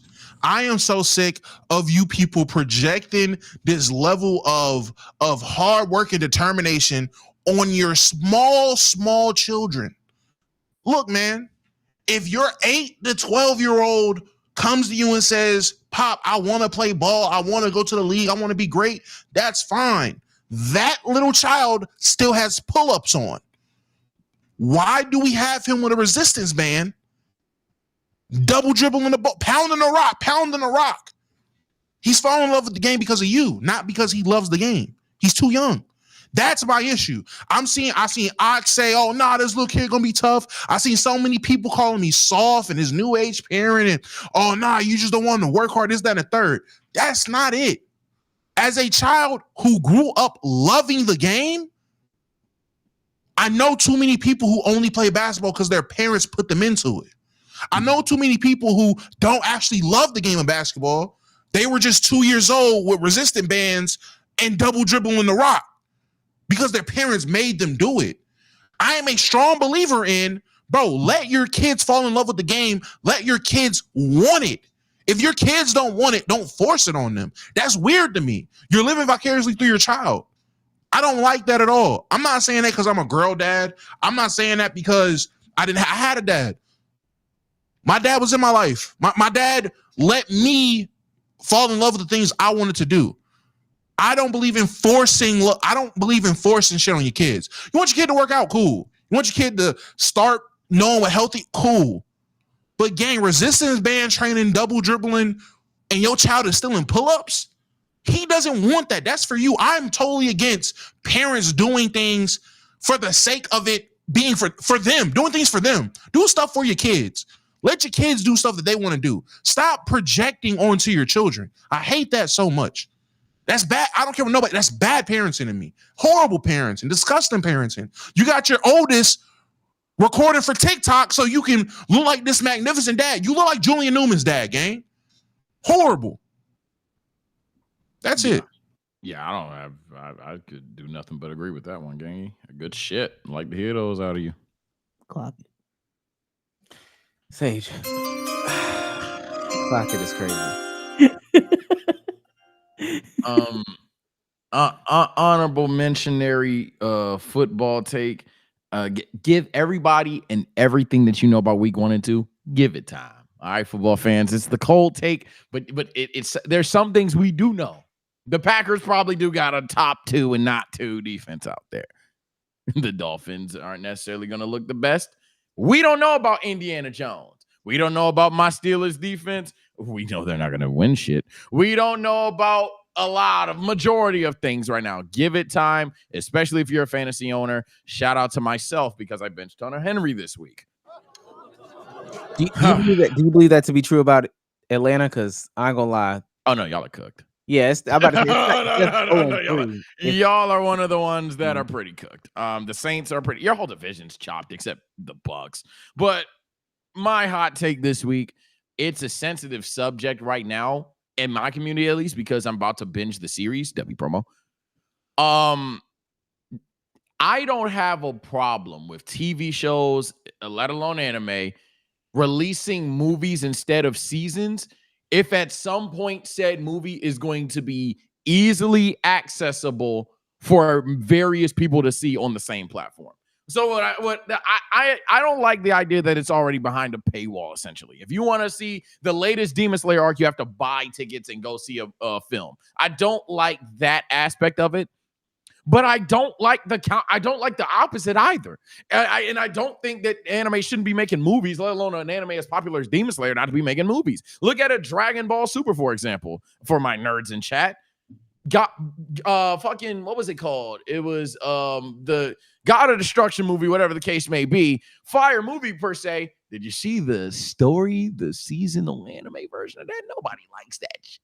No, nobody likes it. It was awful. It was genuinely an awful thing to watch, especially given that 90% of the consumers watch the movie. So I would say trust your fans to watch the movie. But I think when we're talking about Demon Slayer specifically, gang, every other season you're going to make us go to the theater and buy a ticket and watch the thing. No, it should be something that even if you want to be gross and have a paywall for a certain amount of time, it should be something that we can watch on Crunchyroll. It should be something that we can watch on Netflix, Hulu, whatever case may be. Because the idea that and your fandom is strong enough to do it. But the idea that every 2 seasons, all right, it's time to get up and go spend money to actually see the plot. And it has significant detail to it. It's not like if you don't see the movie, you're good. No, you don't see the movie, you don't know what happened. I don't like that being a consistent thing, but I also don't like the concept of movies being canonic. I actually don't disagree. I cook every now and then. And I was I cook as I blue moon. dibble and dabble. I'm trying to force an anti-opinion, but I'm not gonna lie. Yeah, you know, it's bad. It's a bad thing right there. Yeah, you literally pay for Crunchyroll. I know Kardec probably disagree with me, but you literally pay for Crunchyroll. So if you want to charge them again, be nasty, but don't have these kids going to the theater if they want to catch up on a new episode, bro. You could also like, because even I'm thinking about my Patreon. I could have things for my Patreon, and then I could have like for the regular members, and then within that I could sell additional content even to the members. It could be like $2 or whatever the case may be. I get it. Crunchyroll, like the way that whoever makes Demon Slayer might only get 0.05%. Right. Every individual subscriber. So this is a way to go like direct to consumer. There should be a way though, like, if you're a Demon Slayer person, we'll still have it in app for you, and you just pay like $4 or something like that, and then you can have access to it. Still would be a little bit of an issue, but at least they don't have to go to the movie, spend $10, all that other stuff like that. Hey, it's already in app. Yeah, I agree with the overall sentiment though. But even if they were to do it, there's probably a better way to do it. So yeah, and it's too good a money glitch though. So I'm yapping. It's too good a money glitch for them. Demon Slayer is that popular. That's fact. And the real question is how much of canon is it gonna be? Like, are you gonna be so? Oh, it's 100%. You didn't see it. You didn't see it. Like someone dies in the damn film, or the one I saw, and it's old, so I don't mind. You know who it is, Demon Slayer fans. But in the Train movie, I saw someone. Jiraiya? Yeah.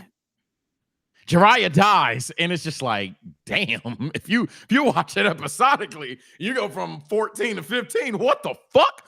So it's kind of crazy. At least my favorite character, Neji's still in there. Neji. Bezos. I think this is the only pod I could probably get this off because we've talked about politics a lot already. Fuck them Filipino politicians, man. I don't know if y'all have seen anything about what's going on in the Philippines. It's cool if y'all haven't. Essentially, our whole country is literally united on fuck the government, both conservatives and progressives, because for those who don't know, we have like an insanely bad flooding issue when we have hurricanes. Like we're talking about whenever we have hurricanes, like streets get flooded to like shoulder level. Ooh. Like it's common for people to have boats to literally like get anywhere, like plastic boats too. These aren't expensive boats. Like people are having weddings and just going through with it with like their fucking dresses soaked. Like that's how bad it is. And apparently it's come out that the politicians, the money that was supposed to go to fixing our flooding infrastructure, the politicians have just kept, have not used, and now the children of these politicians are like flaunting their wealth on TikTok and on Instagram, and are like getting canceled for it, getting cooked. Yeah.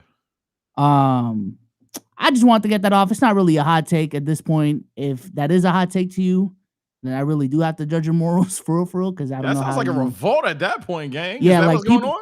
yeah, they are literally revolting. Like the main capital of the country's like they're having like, I don't know, like 2 million people rallies, marches. Like it's absolutely insane right now. Like the whole country's legitimately united. Like it's insane. Damn, I just got my passport too. I was going to talk about traveling now, but it just seemed like it's not a good time. So. No. Yeah, I was saying, it seems like it's not a good time. I'll wait. And it is not a good time. This probably is probably a bad time to bring it up. Would that be a fun trip? Like if we all went to the Philippines? Now you would definitely be like leading right it. now. No, not now. I just mean in general. Oh yeah, it'd be a fun trip. It'd be a fun trip. I'm not lying. I really just got in my book. Let's keep it a buck takes over the Philippines type. I'm locked in. Load it. I need to have like a chaperone because I don't know where to take us for real. But we'll plan it out. Language, right? Huh?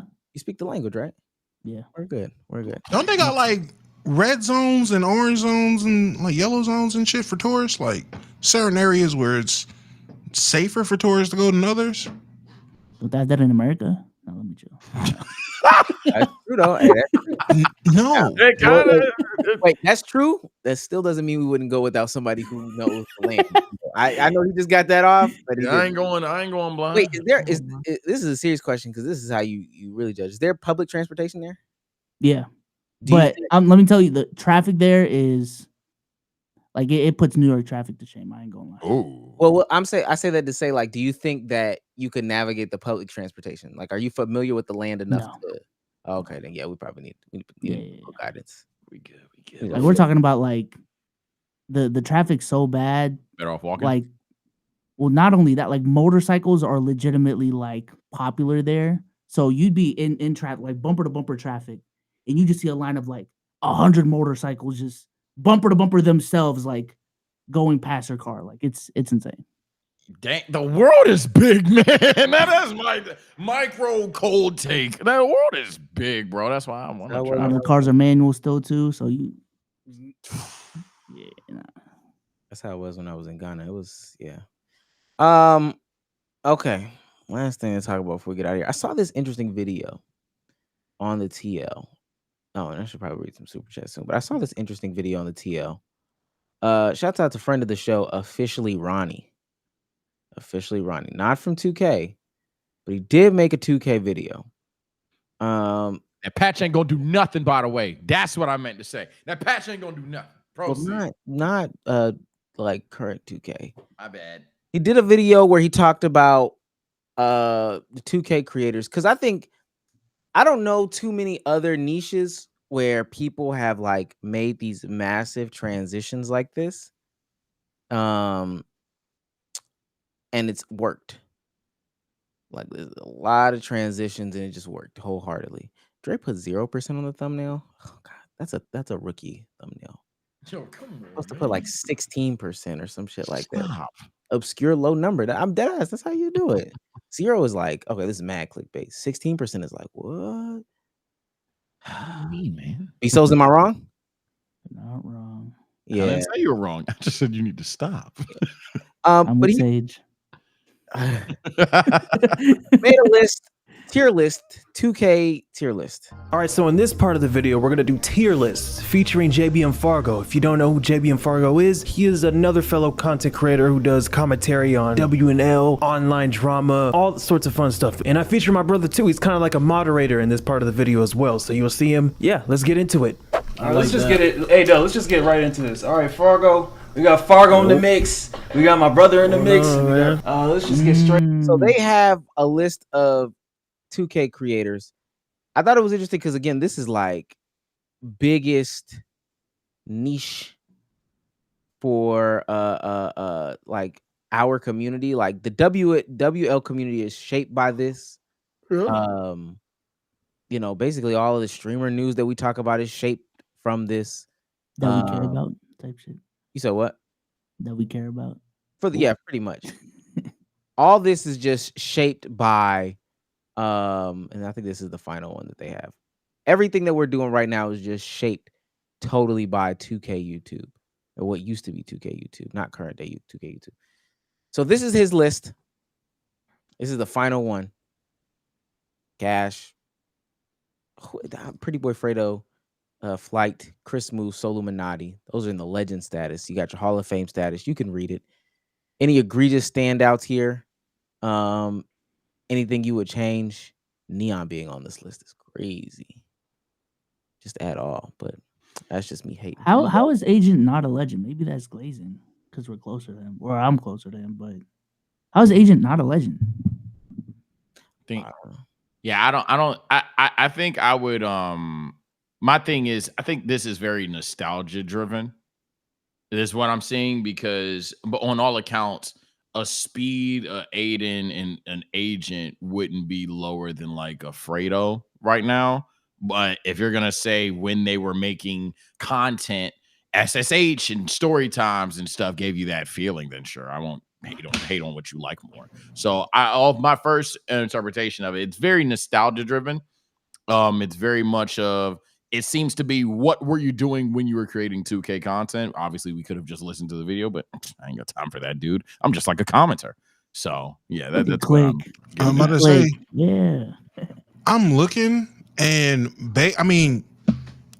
I just don't see Flight in the legend here. I think he'll be in the Hall of Fame. But to Souza's question, why wouldn't Agent be in the legend here? Because him on 2K isn't as big as Cash, Fredo, Chris Moon, or Soluminati. Was he not the most sub 2K creator in his prime?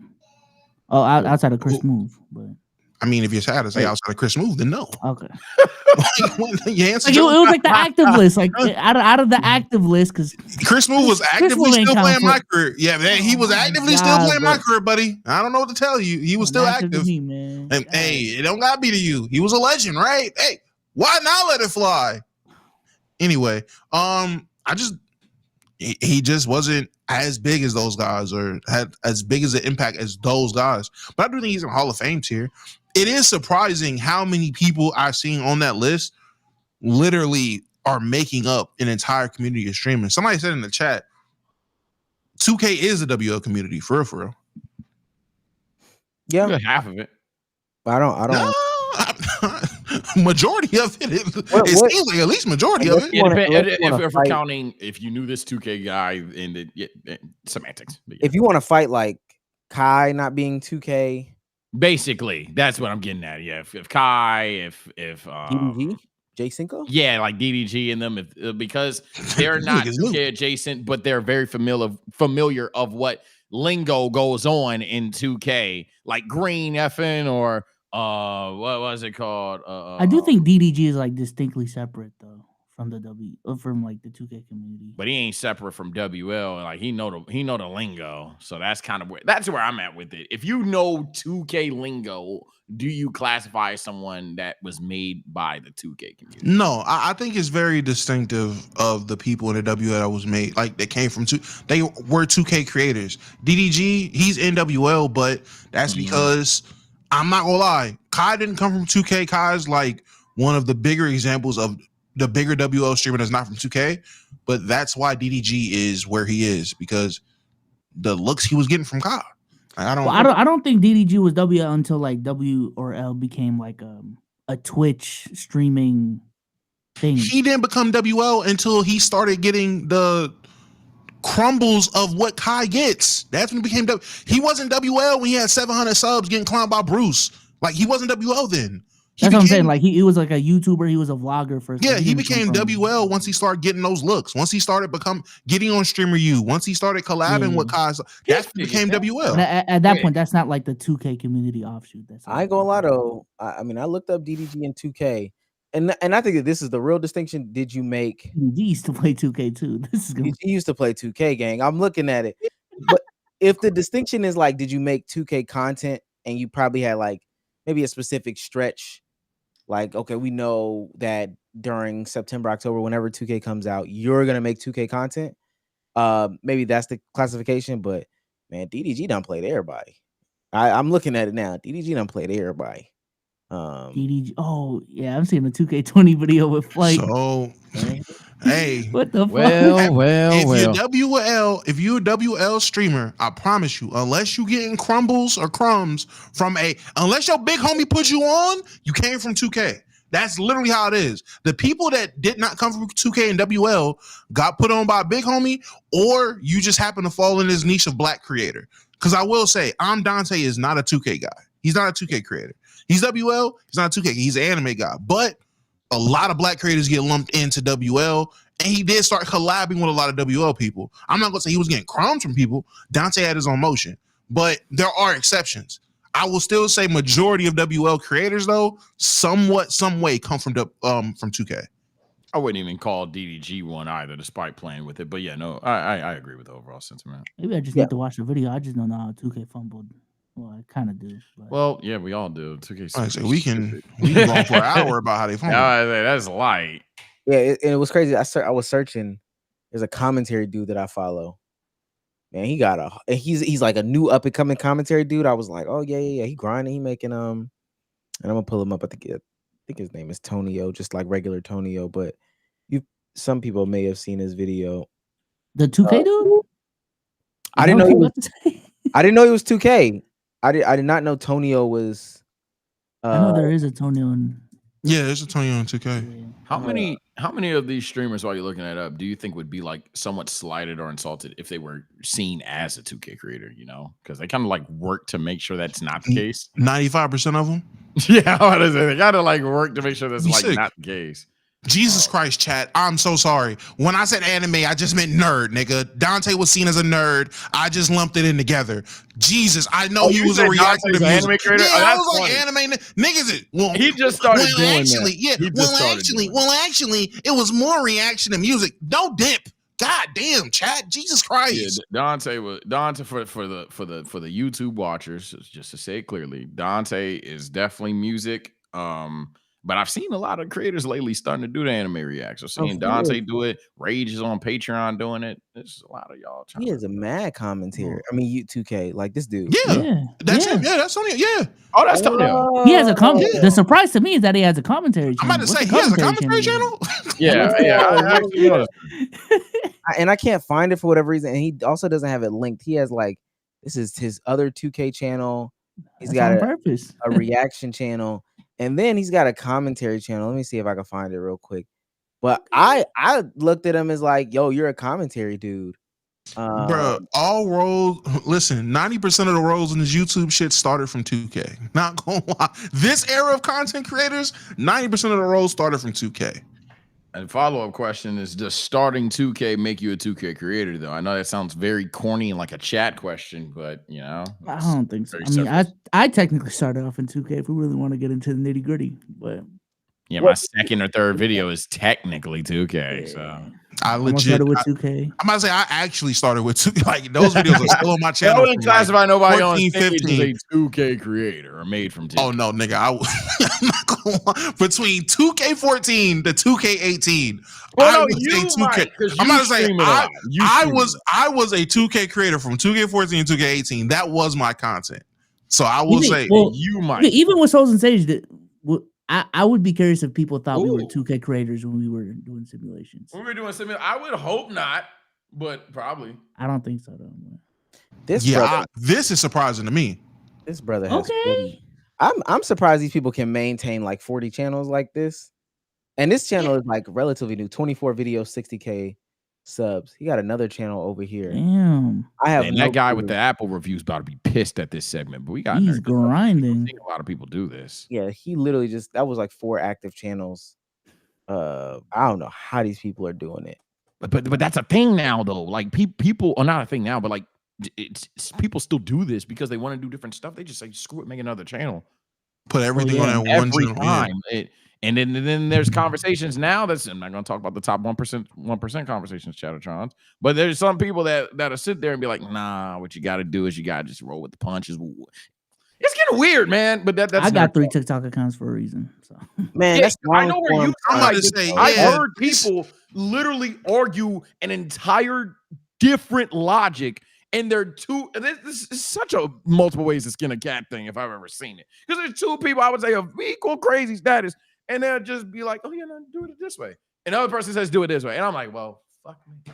I ain't gonna lie. I get y'all frustration with me having 3 numbers. Because every time I get on TikTok and I scroll and there's a new Bezos TikTok account, I'm like, God damn, gang. Like, I just followed the last 4. Shit. Creator souls, behind the scenes creator with souls. God damn. I do like follow every time. I like to be I'd like for my ideal, like when I start taking Instagram ultra seriously, I say that and then I suck with editing and get insecure. But ultimately the goal is to kind of do what Agent talked about on here, where you're just known for like 10 different things. Kind of that's a lot to manage. And what's crazy is I know those people are managing them things by themselves. Can I manage one channel by myself? That's a lot of channels, gang. It is. I'm limiting it to social media platforms. Well, that's why I'm not doing it on YouTube. Yeah, I've scaled down a lot. The only thing I'm doing right now on YouTube is Let's Keep It a Buck and B-Souls. And B-Souls is I'm ramping up for the NBA season.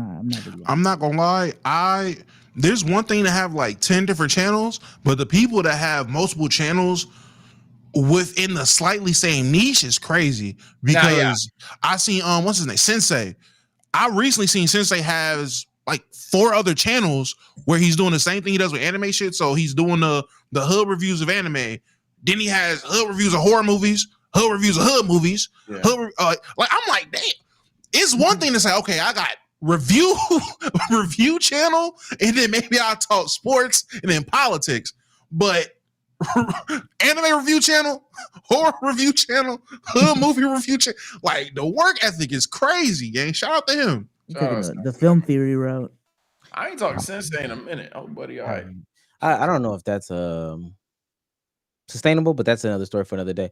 What I actually wanted to do was rank some of these 2K creators. So I want to rank some of the NBA 2K. You got to do it right. TikTok, right? I want to do a ranking of the best NBA 2K creators, their whole careers, though. That's what I think is actually important. So not just what they did in 2K. Yeah, not just what they did in 2K. We got Legend, Hall of Fame, Gold, Silver, Bronze. We're gonna keep that same thing. I'll shout out some names. You give me their tier. Starting off with Flight Reacts. Hall of Fame. Hall of Fame. I gotta go Legend. I have to go Legend. Why Legend over Hall of Fame? Because despite hypothetically just being 2K, he's then found a way to tap into NBA, let alone games outside of 2K, let alone just have a crazy impact in general as in the YouTube sphere. And I think that's what I would say my Legend tier is going to be full of people that like have a significant impact that has genuinely nothing to do with 2K and in 2K. And I think he checks off both those boxes. I don't want to hold up. I know we got other names. I just want to ask, do you think Flight is in the top 0.1%? Of what? 2K creators or just YouTube in general? YouTube in general, probably not, but like 2K creators. Oh yeah, for sure. He's the OG though, so he's not a trending name now. But his career, absolutely. I mean, for his career, out of all the 2K, you think he's top 1%, top 0.1%. Absolutely. So I'm talking top. Okay, absolutely fair. Jesser. Oof, I might have to knock down Flight. I'm about to say, yeah, that's a good one. I would also, I have to say Hall of Fame because the pivot he made was crazy. But not I'm just so unfamiliar with Jesser's content. Gang, you want to talk about king of short form content? That's basketball Mr. Beast for real. Yeah, I swear. Yeah, if I had to one line him, he's basketball Mr. Beast, numbers wise too. I'm gonna unfairly say Hall of Fame. I'm just so unfamiliar with his content. I'd be disingenuously calling him a legend. I'm gonna have to move down Flight. I ain't gonna lie. It might not make the short. Fuck it. Moving down Flight. I'm putting Jesser Hall of Fame. Okay. We have Joe Knows. Gold. At this point, I'm not trying to glaze. At this point, Hall of Fame. He's just currently in his run right now. At this point, he's been backpacking people for a while. Wait, no, I have Jesser in Hall of Fame. Yeah, I'll go gold. Never mind, I have Jesser. I say backpacking who? Chop? I'm sorry. That was unnecessary. That was unnecessary. My fault. But a very strong gold. The only reason he's not in Hall of Fame or legend is just honestly, just long-lasting impact, and honestly, truthfully, the state of 2K. It's not really his fault. So gold. Yeah, I'm gonna do gold. Okay. EJ. Silver. That's I know EJ. Yeah, I'm gonna go silver. I'll fuck with this camera setup. You got an FX6 on there. That should look crazy. Yeah, it's no beef. on this setup like a damn webcam. Oh my god! Like it's a legitimate like Netflix film camera on that. Clipped on there like a Logitech. I was like, oh my god. One of them motherfuckers like this. Dead ass though. I ain't gonna lie. Annoying TV. Silver. Oh no bugging. Ooh. Silver. Streaming thing. I'm going gold. Sage, you are a generous guy, man. Annoying TV had influence outside of what's it called? Yeah, just outside of 2K. You're a generous guy. The Her Nation. Yeah, come on, bro. I'm not saying. Never mind. Y'all crazy. Let me shut up. I would say gold Let me too. It's a Hall of Fame. Well, he's sick. Come on. Yeah, he is. Pretty Boy Fredo, who just for all intents and purposes has not released a video in 4 months when his mother died. Yeah, still Hall of Fame though. Still Hall of Fame career, but I mean, at some point he going to stop doing YouTube. He older. He been in here for a minute, or older relative to years. Fredo is like peak Harden when it comes to like people don't want to talk about it for some reason, but like the numbers speak for themselves, man. I ain't gonna lie. I'm gonna do Hall of Fame. We love to talk about why we don't give him his credit. It's very obvious. Oh yeah, but I'll say Hall of Fame based off of his catalog. He obviously would have been a legend to me, but he took the Kanye route. So yeah, it's just too harsh of a heel turn for me to say legend. Okay, last two. Dang, his name is right there, so I guess I'm gonna have to go. I can see the face, but the name is escaping me so bad. Peter MC. He had good content. He just never had like the blow up that I personally thought he deserved. I'll go gold. Silver. I'm gonna go silver. High silver. His content was silver. good. Yeah, his content was good. It just never got all the way up. Last one. AMP collectively. For 2K? Oh, no, never mind. Legend. Gotta say legend. I don't want to.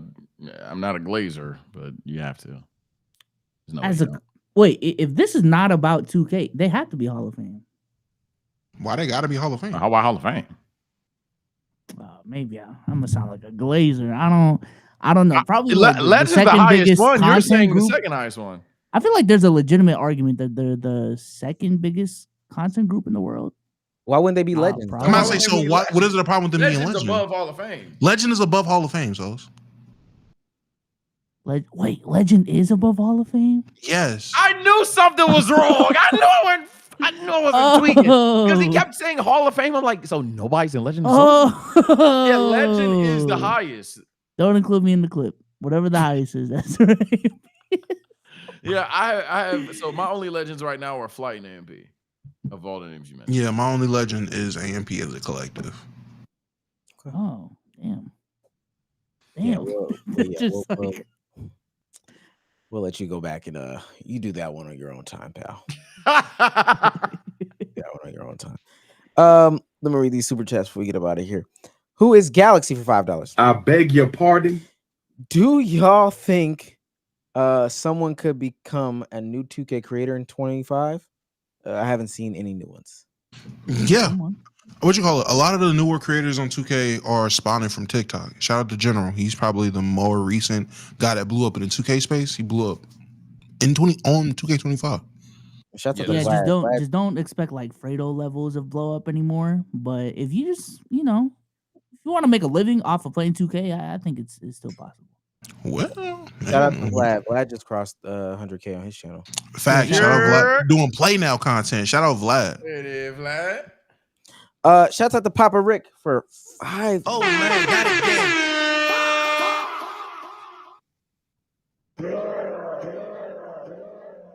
5 gifted subs. Lord have mercy. That's a big thing. 5 gifted memberships. Just let a lot of people in to our backside. Shouts out to Papa Rick again. Oh man, got it again. Sends $10 in super chats. Says, listen to this $10. Okay. Tell me what to do. Yaya Jola He's on sends fire! $5. Say, not gonna say too much, but America is cooked. Charlie Kirk's reaction isn't an isolated event. We needs wake up. He's a pawn. Man, let's get into that typing class. Let's get into that typing class, y'all. Let's work on We're it. cooked. Yeah, you can't put the tinfoil on and not have proper grammar, but I see what you mean. Everything has some significance for sure. Get that typing class.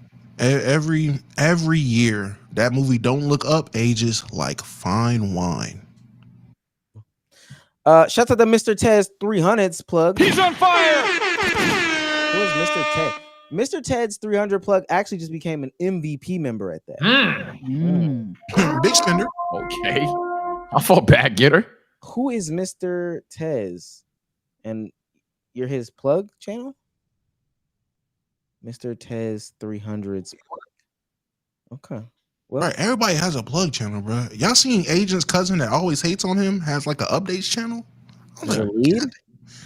the whatever his name is, buddy that always is talking about how Phantom don't give back to his family or whatever. You said He has- Agent. God. Oh, not Agent. I'm sorry.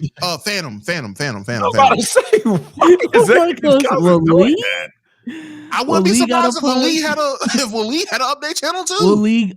Will lead updates. Thank you, the buggers. If you Right, get, if you everyone want has to, an updates channel, bro. Bro, Trey has an updates. GK Trey. GK Trey? He has an updates account. Like, you yo, wanna I be- might need one. Shout out Trey. He been grinding. He been putting in work on his stream. Shout out him. I'm not coming at him in the slightest. But when I seen GK Trey updates, I was like, damn, I am behind. bump I the just know they knee, be running it though. That's what kind of. bump the mic. Sage need a plug channel. You know what I'm saying? But I guess TSL don't really rock with me for real. But I don't know. Hey man, put up some bands. I ain't gonna lie. Yeah, I'm put us some poor. bread. I'm poor. Nah, it's there. Trust me. I'm poor. I don't think you know. I'm broke. You got one demon in your chat, man. That's what we figured out. Nah, they're keeping a buck. Hey, Oh, is this a real? I've seen it. Oh, The okay, factory. okay. What was I gonna say? Shouts out to Ragna. Bang, 5 bang, gifted bang, memberships. Shouts bang. out to you, Ragna. That's 10 different people. Dang. We are back. I zoned out for 2 seconds. Apologies. Thank you. Put oil on us. Shouts out to Big Bro Reacts for $2. Is the disrespect in the room with us? He says, "Freak Charlie, freaky ass, sexual He ass." said that, not us. I think that's actually the last one. Yeah, I read those before. Ladies and gentlemen, He's on W fire! Supers. this has been another fantastic episode of the Let's Keep It a Buck podcast.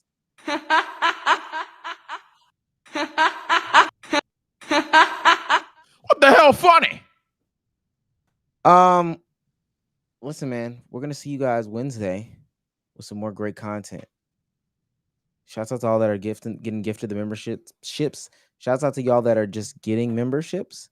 It's working. You know, people are happy with your gifts, and they're also getting to see the great content. I'm not gonna lie, it's great back there, big, gaping. Damo, say goodbye to the people. All right, Chaz, being my favorite midnight snack, and we will be back on stream tomorrow. Pull up OTS Damo on playback, and we always in the Discord, best community out there. Join the core, link in the chat. Join the core. They are in there right now watching football. We've been watching football every weekend. We're watching all the fights, all the events, anything possible. We're watching it all. Pull up, rock out with your cocks out, please. Wait, when are you going live tomorrow? I'm gonna be live probably. I know we're gonna clean up our house whenever I'm done cleaning. So 4:00. Fuck it, 4 or 5 o'clock. Oh, boom, I'll be live. We can't do our collab stream at 4 or 5 o'clock tomorrow. I would respect it if y'all didn't. No, fuck it, we'll still do it. We gotta get it. Gotta be great. Huh? You can be great, man. Yeah. Y'all streaming, I'm gonna just be good. Bezos, you wanna hop on tomorrow? What? 4 or 5 o'clock? Yeah. Should be free. Okay, yeah, let's do it. Let's do it, man. I got TK available too. TK is gonna be on the stream. Tevin. Yeah. Yeah. All in this together.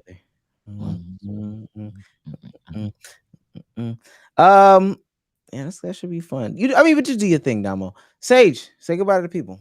All right, people. This has been your boy TSO Sage. I'm gonna take that. I have an hour. I might not even take a nap. I might do some homework and go live. But we do, regardless of if I take a nap or not, midnight sharp. We gotta credit the new champions of TSO Demon Slayer with the Demon Slayer bench. I've been talking about it all pod. I am promoting it because it's gonna be a vibe. Y'all, if y'all don't see it now, you're not gonna see the Demon Slayer reactions until they post it up for the next probably month and a half or so. So take care, stay blessed. I'm gonna see you all real soon. Did you know the effects aren't actually in the show? That's kind of embarrassing. But until then, I'm out this hell. Okay. I was thinking to myself, what if I started a new channel? Yeah. Be-so, say goodbye to the people, man. Peace out, y'all. Appreciate y'all for coming through. I am working as hard as possible to get this app out. Apple is just being dickheads right now about the smallest shit. The shit's pretty much ready. So if this isn't out by the end of the week, I'm gonna be pissed. They got you really working up them terms. Yeah, it's literally the smallest shit. It's like the picture of your subscription is the same as your icon. Resubmit again. Like, all right, and I gotta wait a day to get feedback. Like, all right, bro. Ew, that's annoying. Yeah, ladies and gentlemen, this has been another episode. For me, new videos every single day, quote unquote. If you are looking for my show with the friends that I do collectively, it'll be on the Patreon. VODs are always on the Patreon. Go tap into the Patreon and you can check it out there. Great content over there. New videos every single day. Fuck it. By the end of this week, I'll have 5 new channels. Omeezy speaks. Omeezy talks. Omeezy whispers. Omeezy yells. Right? Have all that going on. With that being said, great episode. We will see you guys Wednesday. Till then. Bye, guys. The Lions might really put BPA. Please. Worst team in the league.